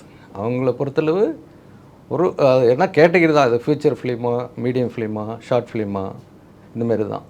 இப்போ ஃபியூச்சர் ஃபிலிமுங்கிறது என்னென்னா மோர் தென் 72 minutes, below 72 minutes, above 10 minutes, இதுக்குள்ளே இருந்தால் வந்து ஒரு ஃபியூச்சர் ஃபிலிம். அதாவது சிம்பிளாக சொன்ன 72 நிமிஷத்துக்கு மேலே இருந்தால் அது ஃபியூச்சர் ஃபிலிம். அதை வந்து ஒரு லாங் ஃபிலிம்னு சொல்லுவாங்க. ஒருவேளை இது வந்து தேட்டர்லாம் ரிலீஸ் பண்ணலாம். ஒருவேளை 72 மினிட்ஸுக்கு கீழே இருக்குது, 10 மினிட்ஸுக்கு மேலே இருக்குது அப்படின்னா இது மீடியம் ஃபிலிம். இது வந்து ஒரு ஃபியூச்சர் ஃபிலிம் கேட்டகரியில் வராது. அதாவது ஒரு அவார்டுக்கோ அதுக்கோ ஒரு ஃபியூச்சர் ஃபிலிம்னு அப்ளை பண்ண முடியாது. 72 மினிட்ஸ்க்கு மேலே இருந்தால் தான் ஃபியூச்சர் ஃபிலிம்ங்கிற கேட்டகரியில் நம்ம அவார்டுக்கெல்லாம் அப்ளை பண்ண முடியும், தேட்டர்லேயும் நம்ம இது பண்ண முடியும். ஒருவேளை 10 மினிட்ஸுக்கு கீழே இருக்குது அதுன்னா வந்து ஷார்ட் ஃபிலிம். இன்னொரு கேட்டகரி இருக்கிற நிறைய பேர் அவார்டுக்கெலாம் இது பண்ணுவாங்க. 1 மினிட் எக்ஸாக்டாக ஒரு படம் இருக்கலாம், மைக்ரோ ஃபிலிம். இது பர்டிகுலராக அவார்ட்ஸ் இந்த மாதிரிலாம் இது பண்ணுவாங்க. ஒரே நிமிஷத்தில் ஒரு படம் எடுத்தால் அதுக்கும் சர்டிஃபிகேட் கொடுக்குறாங்க. ஸோ இந்த மாதிரி அவங்க பிரிச்சிருக்காங்க. என்ன ப்ராசஸ் சார் படம் ரிலீஸ் ஆகிறதுக்கு டிலே ஆகுது சென்சாரில்? சிபிஎஃப்சியினுடைய நாம்ஸ் படி ஒரு படம் இன்றைக்கி டேட் 1ஆம் தேதி அப்ளை பண்ணுறோம்னா 67 டேஸ் அவங்கள போய் நம்ம வந்து அவங்க சொல்கிறது 67 டேஸ் கேட்குறாங்க. அதாவது ஒரு 1 வீக் அப்ளிகேஷன் வந்து ஸ்க்ரூட்டனைஸ் பண்ணுவாங்க. அடுத்த ஒரு 1 வீக் தேட்டர் ஃபிக்ஸ் பண்ணுறது, கமிட்டி ஃபார்ம் பண்ணுறதுன்னு சொல்லுவாங்க. இப்படி ஒவ்வொன்றுக்கும் ஒரு டைம் வச்சுருக்காங்க. இதனுடைய டோட்டல் டைம் வந்து 67 டேஸ். 67 டேஸ் தான் டைம் எடுத்துக்கிறாங்களான்னு அது இல்லை. அது ஏன்னா இப்போ வந்து நான் ஒரு படத்தை ஒரு ப்ரொடியூசர் அப்ளை பண்ணுறாரு, இதுக்கு முன்னாடி ஒரு 10 படங்கள் இருக்குது பைப்லைனில் இருக்குது அப்படின்னா ஆஃபீஸர் வந்து அந்த 10 படத்தையும் பார்த்துட்டு இப்போ புதுசாக வந்த 11 தான் அடுத்தது பார்ப்பார். அவர் வந்து ஒரு ஆர்டர் தான் மெயின்டைன் பண்ணுவார். இப்போ நீங்கள் சொன்ன மாதிரி ஒரு பெரிய படம் வரது அப்ளை பண்ணியிருக்காங்க, சின்ன படமும் அப்ளை பண்ணியிருக்காங்க. ஸோ இந்த பெரிய பேனரை பைபாஸ் பண்ணி பார்க்கலான்னா ஆஃபீஸர் இப்போல்லாம் பெரும்பாலும் செய்ய மாட்டாங்க. இதுக்கு முன்னாடி கூட யாராச்சும் போய் அர்ஜென்ட் ரிலீஸ் டேட் இருக்குது அப்படின்னு ஏதாவது லெட்டர் கொடுத்தா அப்போ என்ன பண்ணோம், இதுக்கு முன்னே ஆஃபீஸர் அந்த சின்ன கம்பெனியில் போயிட்டு நீங்கள் என்ஓசி வாங்கிட்டு வாங்க, எனக்கு ஒன்றும் ரிலீஸ் டேட்டு ஃபிக்ஸ் பண்ணல, இவர் படத்தை பார்க்கலான்னு வாங்கிட்டு வந்தால் தான் பண்ணலான்னு சொல்லுவாங்க. ஆனால் இப்போ வந்து வேறு ஒரு ஸ்கீம் கொண்டு வந்திருக்காங்க. இப்போ வந்து ரிலீஸ் டேட் அனௌன்ஸ் பண்ணியாச்சு, நமக்கு டைம் இல்லை, பெரிய கம்பெனி சின்ன கம்பெனி டைம் இல்லை, ஒரு 10 டேஸ் தான் இருக்குது, 1 வீக்கு தான் இருக்குது. ஆனால் நம்ம அப்ளை பண்ண டேட்டுக்கு முன்னாடி ஒரு 10 படம் இருக்குது. ஆனால் அந்த 10 படத்தை பார்த்து 11 தான் நம்மளது பார்ப்பாங்க. இதை பைபாஸ் பண்ணிவிட்டு நம்மளது பார்த்தா அது இஷ்யூ வந்துடும். லீகலாகவும் பெரும்பாலும் ஆஃபீஸர் செய்கிறதில்ல. அதுக்கு தான் என்ன பண்ணுறாங்க, இப்போ ப்ரியாரிட்டி ஸ்கீம் அப்படின்னு கொண்டு வந்திருக்காங்க. ப்ரியாரிட்டி ஸ்கீம் எப்படின்னா நம்ம ரயில்வே தட்கல் ஸ்கீம் மாதிரி தான். இப்போ வந்து ஒரு 5 டேஸில் பார்க்கணும், 3 நாளில் பார்க்கணும்னா நார்மலாக ஒரு 2 hours 20 minutes உள்ள ஒரு படத்துக்கு 30,000க்குள்ளே ஃபீஸ் கட்டணும். எக்ஸாக்டாக 28,000 சம்திங் வரும். நான் ஒரு 30,000 சொல்கிறேன். இப்போ வந்து நான் சொல்கிற அந்த ப்ரியாரிட்டி ஸ்க்ரீனிங் போகும்போது 30,000 × 3 90,000 கட்டணும். 90,000 கட்டினாங்கன்னா அனதர் 3 டேஸுக்குள்ளே அந்த படத்தை பார்ப்பாங்க. ஸோ அதுவும் ஆனால் 5 டேஸ் வரைக்கும் சொல்கிறாங்க. ஆனால் நம்ம போய் ரிக்வெஸ்ட் பண்ணி கேட்டோம்னா பார்ப்பாங்க. ஒருவேளை படமே இல்லை, நம்ம படம் தான் அப்ளை பண்ணுறோம் அப்படின்னா ஆஃபீஸர்கிட்ட போகணுன்னா நீங்கள் ப்ரியாரிட்டி போங்கன்னு அவர் எனக்கு நம்ம சென்னையில் சொல்ல மாட்டார். அவர் உடனே ப்ரியாரிட்டி தேவையில்லைன்னு சொல்லிவிட்டு அடுத்த நாளே பார்த்துருவாங்க. அந்தளவுக்கு பார்ப்பாங்க. அதேமாரி பார்த்தீங்கன்னா ஒவ்வொரு ரீஜனுக்கு இது வேரியேஷன் இருக்குது. இப்போ நீங்கள் ஆந்திராவில் பார்த்தீங்கன்னா ஒரு படம் வந்து பார்க்குறதுக்கு 3 மாதம் டைம் ஆகுது. ஏன்னு கேட்டால் அங்கே சென்சார் ஆஃபீஸ் இல்லை, வேறு ஒரு டிபார்ட்மெண்ட்டில் ஒருத்தர் ஆக்டிங்காக போட்டிருக்கிறதா சொல்கிறாங்க. ஆனால் இப்போ எனக்கு தெரிஞ்சு இந்தியாவிலேயே ரொம்ப ஃபாஸ்ட்டு ஜென்யூன் அப்படின்னா நம்ம தமிழ்நாடு தான் சொல்லலாம். ஏன்னா படங்கள் இருந்தால் தான் அவர் வந்து ப்ரியாரிட்டிக்கு ப்ரிஃபர் பண்ணுங்கன்னு சொல்லுவார். அதுவும் உங்கள் சாய்ஸ்ன்னு தான் சொல்லுவார். அவராக வந்து ரெக்கமெண்ட் பண்ண மாட்டார். நம்மளாக கட்டிட்டு பார்க்கணுன்னா பார்க்கலாம். பாய்ஸ் படம் ரிலீஸ் ஆச்சு. அந்த டயத்தில் சங்கர் சார் என்ன பண்ணாங்க அப்படின்னு சொல்லி ஒரு ரூமர் போய்கிட்டு இருந்ததுன்னா, தமிழ்நாட்டில் படத்தை ரிலீஸ் பண்ண விடல, சர்டிஃபிகேஷன் தரல, அதனால அவர் பாம்பே போயிட்டு பாம்பேயில் சர்டிஃபிகேட் வாங்கி ரிலீஸ் பண்ணதா சொல்லுவாங்க. இது எப்படி சார் ஒர்க் ஆகுது? இப்போல்லாம் அந்த மாதிரி கிடையாது சார். அதாவது ஃபஸ்ட்டு பார்த்தோம்னா நார்மலாக ஒரு கமிட்டின்னு சொல்லுவாங்க. 5 பேர் பார்க்குறது தான் ஒரு கமிட்டின்னு பார்ப்பாங்க. அதில் அப்ஜெக்ட் பண்ணால் ரிவைசிங் கமிட்டின்னு இருக்குது. ரிவைசிங் கமிட்டிலையும் நமக்கு கிடைக்கலன்னா அப்போ வந்து டெல்லியில் இருந்துச்சு. அதாவது FCATன்னு சொல்லுவாங்க, ஃபிலிம் சென்சார் அப்பலேட்டிவ் ட்ரிபியூனல் அப்படின்னு ஒன்று இருக்குது. அது என்னன்னு கேட்டிங்கன்னா அப்போ வந்து இந்த ரிட்டையர்ட் ஜட்ஜஸ்லாம் வச்சு ஒரு இது ஃபார்ம் பண்ணியிருந்தாங்க. ஸோ அப்போ அவங்கள்ட்ட கொண்டு போயிட்டு அந்த படத்தை நம்ம காட்டிட்டு அவங்க என்னென்னலாம் கட்ஸ் எல்லாம் சொல்கிறாங்களோ அதை கேரி அவுட் பண்ணால் அதை நம்ம வந்து பண்ணலாம். அந்த மாதிரி டெல்லி அதுமாரி போகும்போதும் இந்த ஆஃபீஸரையும் அங்கே கூப்பிடுவாங்க. அவங்களா டிசிஷன் பண்ண மாட்டாங்க. யார் இந்த படத்தை பார்த்துட்டு அப்ஜெக்ட் பண்ணாங்களோ சென்னையில் உள்ள ஆஃபீஸரு, அவங்க திருப்பி இவங்களையும் கூப்பிடுவாங்க. ஸோ இந்த ப்ரொடியூசர் டைரக்டர்லாம் போயிட்டு அப்படி தான் பார்த்து அது சர்டிஃபிகேட் கொடுத்தாங்க. ஆனால் இப்போ அந்த FACTங்கிறது அப்பலேட் ட்ரிபியூனல்ல க்ளோஸ் பண்ணியாச்சு. இப்போ அப்படி கிடையாது. 2 ஆப்ஷன் கொடுக்குறாங்க. படம் பார்த்து சென்சார் போர்டு கமிட்டி என்ன சொல்லுதோ அதை நீங்கள் கேரி அவுட் பண்ணிவிட்டு சர்டிஃபிகேட் வாங்கிக்கலாம். இல்லையா இம்மீடியட்டாக அடுத்ததே கோர்ட்டுக்கு போகலாம். கோர்ட்டுக்கு போய் ஓகேன்னா நம்ம பண்ணலாம். இப்போ மலையாளத்தில் இந்த ஜானகின்ட்டு ஒரு டைட்டில் வச்சதுக்கு அப்ஜெக்ட் பண்ணாங்க. ஸோ அதை வந்து அப்ஜெக்ட் பண்ணதால் அவங்க பார்த்தாங்க, அடுத்து கோர்ட்டுக்கு போனாங்க, நீங்கள் வச்சுக்கலாம் அப்படின்ட்டாங்க. ஸோ அந்த மாதிரி அதுமாரி நிறைய படங்கள் இருக்குது, கோர்ட்டுக்கு போன படங்கள் இருக்குது. கோர்ட் ஒரு ஆப்ஷனாக. ஆமாம் ஆமாம் ஆமாம். இப்போ ஒரு சில விஷயங்கள் சென்சார் போர்டு ஒத்துக்கலை அப்படின்னா, இல்லை நமக்கு ஒரு கிரியேட்டராக அந்த விஷயங்கள் படத்துக்கு தேவைன்னு நமக்கு தோணும். ஸோ அதை எப்படி நீங்கள் சொல்கிறது புரியுது. ஒரு ministry of information and broadcasting, so அவங்களுடைய கண்ட்ரோலில் இயங்குறது தான் அது. ஒரு வாரியம் தான் சொல்லுவாங்க இது. இப்போ இவங்களுடைய மேலேயே என்னென்னா அந்த சர்டிஃபிகேஷன் கொடுக்கறது தான். இதுக்கு இந்த சர்டிஃபிகேட் கொடுத்தா தான் இது பப்ளிக்கு ஃபிட்டு அப்படின்னு சொல்லி பார்க்கலான்னு ஒரு இது கொண்டு வச்சுருக்காங்க, தேட்டருக்கு வரணும். அப்படி இல்லைங்கும்போது அவங்க சொல்கிறத எதிர்த்து ஒன்றும் பண்ண முடியாது சார். அடுத்த ஆப்ஷன் கோர்ட்டுக்கு போனால் தான் உண்டு. அதை வச்சு வேறு ஒன்று லீகலாக எந்த ஆப்ஷனும் இல்லை. வேறு ஒன்றும் பொதுவாக ஏதாவது இன்ஃப்ளூயன்ஸ் இருக்குது அது இதுன்னு கேட்டு பார்க்கலாம்பாங்க. அது ஆஃபீஸர் தன்னிச்சே அந்த முடிவு எடுக்கிறதில்ல. அவர் ஒரு படத்துக்கு அப்ஜெக்ட் பண்ணுறது ஆஃபீஸர் அவர் மட்டும் சொல்கிறதில்ல. அந்த பார்க்குற மெம்பர் மெஜாரிட்டி என்ன பார்ப்பாங்க, 2 லேடிஸ் இருக்காங்க, 2 ஜென்ட்ஸ் இருக்காங்க, இந்த 4 பேருடைய பாயிண்ட் என்னன்னு பார்ப்பாங்க. இந்த 4 பேர் சொல்கிற கருத்தை வச்சு தான் ஆஃபீஸர் ஒரு டிசிஷன் எடுத்து அது கொடுப்பாங்க. அது இப்போதைக்கு ஒன்லி கோர்ட்டு தான், வேறு ஆப்ஷன்லாம் கிடையாது. அவங்க சொல்கிறத நம்ம வந்து வேறையாக அதாவது லீகலாக அவங்கள ஒன்றும் கேட்க முடியாது. என் படத்தை நான் சென்சாருக்கு சப்மிட் பண்ணிட்டேன், இது என்ன ப்ராசஸில் இருக்குது, எப்படி போயிட்டுருக்கு அப்படின்றத நான் எப்படி சார் தெரிஞ்சுக்கிறேன்? இப்போ வந்து எப்படின்னா நம்ம ஒரு படம் அப்ளை பண்ணும்போது முன்னாடிலாம் மேனுவலாக ஸ்கிரிப்ட் அது இது ஹேண்ட் ரைட்டனாக கொண்டு கொடுப்போம். ஏதாவதுன்னா டேரெக்டாக போய் கேட்டால் தான் உண்டு, இல்லை ஃபோனில் கேட்டால் தான் உண்டு. இப்போலாம் அதுக்கான அவசியமே இல்லை. நம்ம வந்து ஆன்லைனில் அப்ளை பண்ண உடனே அடுத்த நாள் நம்ம யூசர் ஐடி ப்ரொடியூசர் டேரக்டராக அவங்களும் பார்க்கலாம். இல்லைனா நம்ம என்ன மாதிரி கோஆர்டினேட்டர்ஸ் கொடுத்தாங்கன்னா என்னுடைய வேலை என்ன பண்ணணும்னு அடுத்த நாள் டேஷ்போர்டில் இந்த படம் என்ன ஸ்டேட்டஸ்ன்னு பார்ப்போம். அப்போ வந்து ஃபஸ்ட்டு எடுத்தோடனே அண்டர் ஸ்க்ரூட்டனின்னு காட்டும், உங்கள் டாக்குமெண்ட்ஸ்லாம் ஸ்க்ரூட்டனி பண்ணுறாங்க அப்படின்னு சொல்லி. அதில் ஏதாவது குறைஸ் இருந்ததுன்னா இன்கம்ப்ளீட் அப்படின்னு போட்டு நீங்கள் வந்து அப்லோட் அஃபிடாவிட் ஏதாவது என்ன தேவையோ அது அதிலே மென்ஷன் பண்ணிவிடுவாங்க. நம்ம அவங்கள கேட்கணும் அவசியம் இல்லை. நம்ம அஃபிடாவிட் அப்லோடுன்றாங்க, உள்ளே போய் பார்க்கலாம் நம்ம வச்சுருக்கோமா இல்லையா அப்படின்ட்டு. ஸோ நம்ம ஏதாவது மறந்துருப்போம், அப்போ திரும்ப அந்த டாக்குமெண்ட்டை நம்ம அப்லோட் பண்ணிவிட்டு திருப்பவும் பார்த்திங்கன்னா நான் சப்மிட் கொடுத்துக்கலாம். ஸோ அவங்க பார்ப்பாங்க. ஸோ எல்லா டாக்குமெண்ட்டும் கரெக்டாக இருக்குன்னா அது அப்புறம் ஆஃபீஸர் போகும். ஆஃபீஸர் தான் இதெல்லாம் பார்த்துட்டு எத்தனை படங்கள் இருக்குது, ஸோ இது எப்போ வந்து சென்சார் பார்க்கலாங்கிற அவர் தான் திருப்ப வந்து அந்த அவங்கள ஸ்டாஃபுக்கு அனுப்புவாங்க. அவர் பார்த்துட்டு தான் ப்ரொடியூசர் டேரெக்டாக கால் பண்ணுவாங்க. இதில் வந்து மிடில் பர்சனுக்குலாம் வேலையே இல்லை. டேரெக்டாக ப்ரொடியூசருக்கு கால் பண்ணி நாளைக்கு 4 ஃப்ரேமில் எந்த தேட்டரில் உங்கள் படம் சென்சார். இன்னொரு இது என்னென்னா நிறைய பேர் இப்போ ஏதாவது இன்ஃப்ளூயன்ஸோ அது இது சொல்கிறாங்க. ஆக்சுவலாக ரூல்ஸ் எப்படின்னா, இப்போ ஒரு படம் அப்ளை பண்ணுறோம்னா, இப்போ நாளைக்கு வந்து ஆஃபீஸர் 4 மெம்பர் வர சொல்லுவாங்க. இந்த 4 மெம்பருக்கும் 2 லேடிஸ் 2 ஜென்ஸுக்கு என்ன படத்துக்கு போகிறோன்னு தெரியாது. நாளைக்கே ஒரு படம் சென்சார், இதுதான் ரூல்ஸு. ஆனால் ஆஃபீஸர் சொல்லவே மாட்டார் என்ன படம்னு. அவங்க போய் படம் பார்க்கறது உட்காரும்போது அவங்க அப்போ தான் தெரியும் ஆரம்பிக்கிறதுபடி இது எந்த படத்துக்கு வந்திருக்கோன்ட்டு. சர்டிஃபிகேட் கொடுக்குறவங்களுக்கே தெரியாது அவங்க என்ன படம் பார்க்க போகிறாங்க. சர்டிஃபிகேட் ஆஃபீஸருக்கு தெரியும். இந்த மெம்பர் இருக்காங்க இல்லையா, 2 லேடிஸ் 2, ஆமாம், அவங்க ஏன்னா நீங்கள் கேட்டிங்க இல்லையா வேறு ஏதாவது பண்ண முடியுமான்னு. இப்போ ஒரு பெரிய படத்துக்கு என்னம்னா மெம்பருக்கு தெரிஞ்சால் அவர் சொல்லுவார் நான் வந்து நாளைக்கு இந்த படம் பார்க்க போகிறேன்னு. அப்போ ஏதாவது சார் நம்ம படம் பார்த்து பண்ணுங்கன்னு சொல்லுவாங்க. இந்த மாதிரி மிஸ்யூஸ் ஆகக்கூடாதுன்றதுக்காக ஆஃபீஸர் என்ன சொல்லுவாங்கன்னா, நாளைக்கு 10 மணிக்கு 4 ஃப்ரேமில் ஒரு படம் இருக்குது சென்சார், வாங்க, இல்லை வரீங்களா என்னன்னு கேட்பாங்க. ஓகேன்னு சொல்லுவாங்க. ஆனால் வர்றவங்களுக்கு என்ன படத்துக்கு பார்க்க போகிறோன்னு தெரியாது. இது உண்மை. அங்கே போய் தேட்டரில் உட்காந்து பிறகு தான் ஆரம்பிக்கிறதுக்கு முன்னாடி தான் இது என்ன படம், அப்போ தான் என்ன அதுமாரி ஒவ்வொருத்தருக்கும் ஒரு காப்பி கொடுத்துருவாங்க, அந்த சினாப்சிஸு, ஆர்டிஸ்ட், டெக்னீஷியன் லிஸ்ட்டு. அப்போ தான் அவங்க ஆக்சுவலாக தெரியும் ஸோ இந்த படம் தான் பார்க்க போகிறேன்ட்டு. ஸோ அதுக்கு வரைக்கும் அவங்களுக்கு என்ன படத்துக்கு போகிறோன்னு தெரியாது. அந்த மெம்பருக்கு 2 இயர்ஸ் தான் டைம் ஒவ்வொரு மெம்பருக்கும். அது வந்து இது இந்த போர்டு மெம்பரை யார் செலக்ட் பண்ணால் இது ஒரு ஆண்ட்ராய்டு போஸ்டிங் தான், ஒன்றும் கவர்மெண்ட் போஸ்டிங்கிற ஒரு சொசைட்டியில் ஒரு கவர்மெண்டான ஒரு போஸ்டிங்கு. அது வந்து ஒரு டிபார்ட்மெண்ட்லையும் செலக்ட் பண்ணுறாங்க. இப்போ வந்து ஒரு ஸ்டேட் போலீஸாக இருக்கலாம், இல்லை ஏதாவது விஞ்ஞானத்துறையை சார்ந்தவங்களாக இருக்கலாம். இப்போ திருநங்கல் பற்றி ஏதாவது படம்னா முடிஞ்சளவு திருநங்கல் யாராவது மெம்பர் அந்த கூட கூப்பிடுவாங்க. போலீஸ்னால் அது ரிட்டையர்ட் போலீஸ் சம்மந்தமாக இருப்பாங்க. அதுமாரி அதர் லாங்குவேஜ், தெலுங்குனா தெலுங்கு லாங்குவேஜ் தெரிஞ்சவங்களை கூப்பிடுவாங்க. இவங்களெல்லாம் செலக்ட் பண்ணுறது யாருன்னா, நான் சொன்னல ministry of information and broadcasting, அவங்க தான் செலக்ட் பண்ணி அவங்க மும்பைக்கு ஃபார்வர்ட் பண்ணி மும்பையிலேருந்து இவங்களை அனுப்புவாங்க. இங்கே வந்து ஆஃபீஸர் வந்து யார் கரெக்டாக, அவர் வந்து மெம்பராக இருந்தாலும் யார் கரெக்டாக பேசுகிறாங்க, ஜென்வனாக பேசுகிறாங்க அப்படி தான் பார்த்து கூப்பிடுவார்.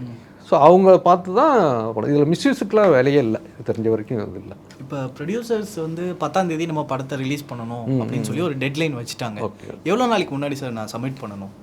சப்மிட் பண்ணுறது என்ன கேட்டால் 1 மந்த் முன்னாடி போனால் தான் எல்லாமே கரெக்டாக இருக்கும். இல்லைனா ஒரு 15 டேஸ் முன்னாடியே போகணும். ரொம்ப டைட் ஷெட்யூல் டெட்லைன். அதுதான் ப்ரியாரிட்டி ஸ்கீம் போகணும். ஓகே, ப்ரியாரிட்டி ஸ்கீம், அது தட்கல் ஸ்கீம் சொல்லலாம் சிம்பிளாக. அப்படின்னா 3 டேஸில் அந்தமாரி. இப்போ கெவின்னு ஒரு படம் அதுமாரி தான் டேட் ஃபிக்ஸ் பண்ணி வந்தது. ஓகே, அது நம்ம தான் அதேமாரி அந்த தட்கல் ஸ்கீமில் பண்ணி கொடுத்தேன். அதேமாரி மாரிசன் அதர் லாங்குவேஜஸ்லாம் அந்த ஓடிடி ஒரு டெட்லைன் கொடுத்துட்டாங்க, அந்த இதுக்குள்ளே பண்ணணும். எல்லாமே இந்த தட்கல் ஸ்கீமில் தான் நம்ம பண்ணி கொடுத்தோம். வீரதீர சூரன் பார்ட் 2 இதுமாரி சில படங்கள் அதுமாரி தான் பண்ணிக்கிட்டு இருக்கோம். ஸோ இது ஏன்னா இதுக்கு இது கொண்டு வந்து என்னென்னா எல்லாருமே ப்ரெஷரைஸ் பண்ணுறாங்க இல்லையா. இப்போ ஒரு பெரிய ப்ரொடியூசர் இருக்காங்க, அவங்க இருக்காங்க, சார் இந்த டேட் வச்சுருக்கும்போது ஆஃபீஸர் வந்து பார்சியாலிட்டி பண்ண முடியாது. அதுக்காக தான் என்ன பண்ணிட்டாங்க, சரி இந்தமாரி இருக்கும்போது நீங்கள் இந்தமாரி ஒரு ஸ்கீம், ஏன்னா இதில் அந்தளவுக்கு ஃபண்ட் இருந்தால் வரட்டும், இல்லைனா இதில் ஃபில்டர் ஆகி போகிறதுக்கு வாய்ப்பு இருக்குது, இப்படி ஒரு இது வச்சுருக்காங்க. இது அதுவும் ஒன்று. அது தட்கல் ஸ்கீம்னா எந்த டைமும் அப்ளை பண்ண முடியாது. இப்போ நான் வந்து ஒரு படம் பண்ணணுன்னா நான் நைட்டு 12 o'clock மேலே தான் அந்த ப்ராசஸ் பண்ண முடியும். இல்லைனா 6-7 மணிக்குள்ளே தான் நான் அப்ளை பண்ணி பேமெண்ட் பண்ணணும். 8 மணிக்கு மேலே போனால் டைம்டு அவுட்டுன்னு காட்டும். அது ஏன்னு கேட்டால் நம்மள மாதிரி எத்தனை பேர் பண்ணாங்க தெரியாது. ஒரு நாளைக்கு மேக்ஸிமம் 3 அப்ளிகேஷன் தான் எடுத்துக்கும். அது அதனால் தட்கல்னால் எப்போ வேணாலும் பண்ணலாம் அப்படின்னு முடியாது. நான் இது வரைக்கும் பண்ணுறேன்னா அப்படின்னா நைட் 12 மணிக்கு மேலே எழுந்திருவேன். நான் 12 மணிக்கு மேலே எழுந்து பண்ணிவிட்டு பேமெண்ட்டு விடிய காலத்தில் கட்டணும். ஏன்னா பெரிய பேமெண்ட்டுங்கிறத சில நேரம் டேரெக்டாக அவங்களே கூட கட்டணும். அதனால் வந்து 3 அப்ளிகேஷன் அவ்வளோதான், அதுக்கு மேலே அக்செப்ட் பண்ணாது. அதுமாரி இருக்குது சார். முன்னாடிலாம் நம்ம சென்சார் சர்டிஃபிகேட்ஸ் பார்த்தோன்னா எல்லாமே கைப்பட எழுதியிருக்கும். ஆமாம், இப்போ எல்லாமே டிஜிட்டலைஸ் ஆகிடுச்சு. இந்த டிரான்ஸ்ஃபர்மேஷன் சென்சாரில் எப்படி சார் இருக்குது? இல்லை, சென்சாரில் எல்லாமே இப்போ எல்லாமே ஃபாரினில் எப்படி யூஎஸ்லாம் இருக்கோ அதை அப்டேட் பண்ணி தான் சார் இப்போ கொண்டு வந்துட்டுருக்காங்க. எப்படின்னு கேட்டிங்கன்னா ADCC, audio description, close caption, open, இதெல்லாம் வந்து 10 இயர்ஸ் மேலே அது யூஎஸ்லாம் வந்து அதை எல்லாமே இப்போ தான் இங்கே இம்ப்ளிமெண்ட் பண்ணிக்கிட்டு இருக்காங்க. இதுவும் மல்டிலிங்குவல் லாங்குவேஜுக்கு தான் இப்போ இங்கே பண்ணியிருக்காங்க. இப்போ ஒரு சிங்கிள் லாங்குவேஜ் தமிழ் மட்டும்னா இது வரைக்கும் தேவையில்லைன்னு சொல்லியிருக்கிறாங்க. ஆனால் மல்டி லாங்குவேஜ் போது ADCC கண்டிப்பாக பண்ணணும் அப்படின்னு சொல்லிட்டு இருக்காங்க. இன்னொன்று என்னென்னு கேட்டிங்கன்னா, ஒரு ஃபாரினில் எப்படின்னா இப்போ ஹார்ட் டிஸ்கில் கொண்டு போய் தேட்டரில் காட்டணும், இந்த இது இங்கே இருக்குது, அங்கே அப்படி கிடையாது. டைரெக்டாக நம்ம படத்தை அப்படியே அப்லோட் பண்ணிட்டோம்னா அவங்களுடைய போர்ட்டலில் படத்தை பார்த்து சர்டிஃபிகேட் பண்ணிவிடுவாங்க. ஆனால் அவங்க இது வேறு, நம்மளுடைய இதுக்கும் அதுக்கு வித்தியாசம் இருக்குது. அவங்க எப்படின்னா நம்ம ஆப்ஷனில் விட்டுருவாங்க, இந்த படத்தில் இவ்வளோ அப்ஜெக்ஷன் இருக்குது, நீங்களே கரெக்ட் பண்ணுங்கள், நாங்கள் அதுக்கு தகுந்த மாதிரி கிரேடு உங்களுக்கு கொடுக்குறோம்பாங்க. அங்கெல்லாம் P12 P13 ஒரு பேரண்டல் கைடன்ஸ், இந்த 13 ஏஜ் கீழே இருக்குது, அப்படி கொடுப்பாங்க அங்கே. இங்கே எப்படின்னா நம்ம பிரிட்டிஷ்காரங்க காலத்தை ஆரம்பிச்சதில் அதை ஃபாலோ பண்ணி நாங்களாக சொல்கிறத கரெக்ட் பண்ணுங்கள் அப்படின்னு கொண்டு வர்றாங்க. இப்போ அவங்க அதுமாரி படம் பார்க்கும்போது ஒரு படத்துக்குன்னு சில கிரேடு கிளாசிஃபிகேஷன் வச்சுருக்காங்க. இப்போ வந்து யூன்னா யூனிவர்சல், அதாவது அன்ரிஸ்ட்ரிக்டட், ஃபேமிலியோட எல்லாருமே பார்க்கலாம். அதில் எதுவும் கரெக்ஷன்ஸ் எதுவுமே இருக்காது. இப்போ பப்ளிக்கு எந்த விதமான இஷ்யூ வராது அப்படின்னு தான் யூ கிரேடு வச்சுருக்காங்க. அடுத்தது யூஏ 7 பிளேஸ். யூஏ 7 பிளேஸ்னால் 7 வயசு கீழே உள்ளவங்க பேரண்டலோட ஒரு பாதுகாப்போட படம் பார்க்கணும். அடுத்து யூஏ 13+ இருக்குது, 16+, இதேமாரி இது கொண்டு வந்திருக்காங்க. அடுத்து ஏ அடல்ட் கண்டென்ட்டு அதுவும் பார்க்கலாம்.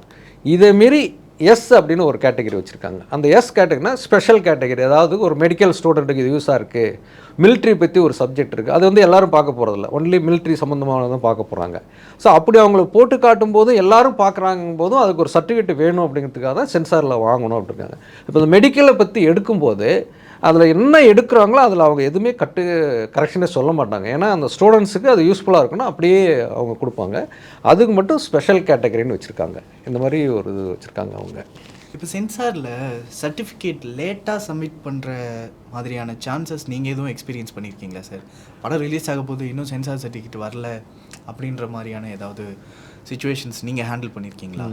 அதாவது எப்படின்னா, முன்னாடி மேனுவலாக இருந்தப்போ, அதாவது 2018 முன்னாடினா ஒரு சர்டிஃபிகேட் அப்ளை பண்ணி சர்டிஃபிகேட் வாங்குறதுலாம் இப்போ சென்னையில் ரீஜனல் ஆஃபீஸ்னால் இங்கேயே இவங்களே எல்லாம் கொடுக்கலாம்.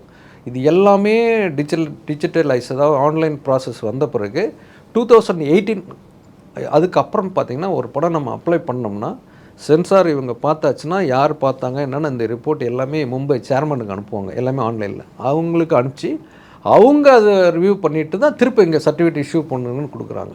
ஸோ இதில் டைம் எடுக்கும், நம்ம ஒன்றுமே பண்ண முடியாது. அப்போ இவங்க ஆஃபீஸ்கிட்ட போய் கேட்டால் மும்பைக்கு அனுப்பிச்சிருக்கோம் அப்படின்னு தான் சொல்லுவாங்க அவங்க. ஸோ அது வந்தவொடனே தான் சர்டிஃபிகேட் போட முடியும் அப்படிம்பாங்க. அதையும் மீறினா சில பேர் மும்பையில் ஃபோன் பண்ணி கேட்டு இல்லை ஆஃபீஸர் ரெக்கமெண்ட் பண்ணி ரொம்ப இது பண்ணுவாங்க.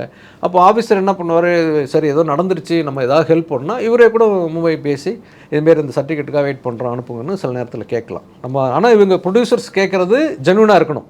ரிலீஸ் டேட்டு இந்த மாதிரி விஷயங்கள்லாம் கரெக்டாக இருக்கணும். எதனால் லேட் ஆச்சு அப்படிங்கிறதுக்கு சம்டைம்ஸ் மெயில் பண்ண சொல்லுவாங்க, லெட்டர் கொடுக்கணும். ஸோ நாங்கள் இந்த டேட் ஃபிக்ஸ் பண்ணியிருந்தோம், எங்களுக்கு வந்து ஒரு டெக்னிக்கல் எரர் வந்துருச்சு, ஸோ கண்டென்ட் வந்து கரெக்டாக எங்களால் கொண்டு வர முடியல, இல்லை ஏதாவது இதுமாரி மிஸ்டேக் நடந்துருச்சு, ஸோ க்யூப்லேயும் நாங்கள் கொடுத்துருக்கோம், அங்கேயும் எரர் கண்டுபிடிக்கணும், இதுமாரி அதுக்கான லெட்டர் வைக்கணும். எதனால் டிலே ஆச்சுன்னு லெட்டர்லாம் கொடுத்து இது எல்லாமே ஜென்யூனாக இருந்ததுன்னா ஆஃபீஸரும் முடிஞ்ச அளவுக்கு மும்பைக்கெலாம் பேசி சீக்கிரம் வர வைக்கிறதுக்கு ஹெல்ப் பண்ணுவார்.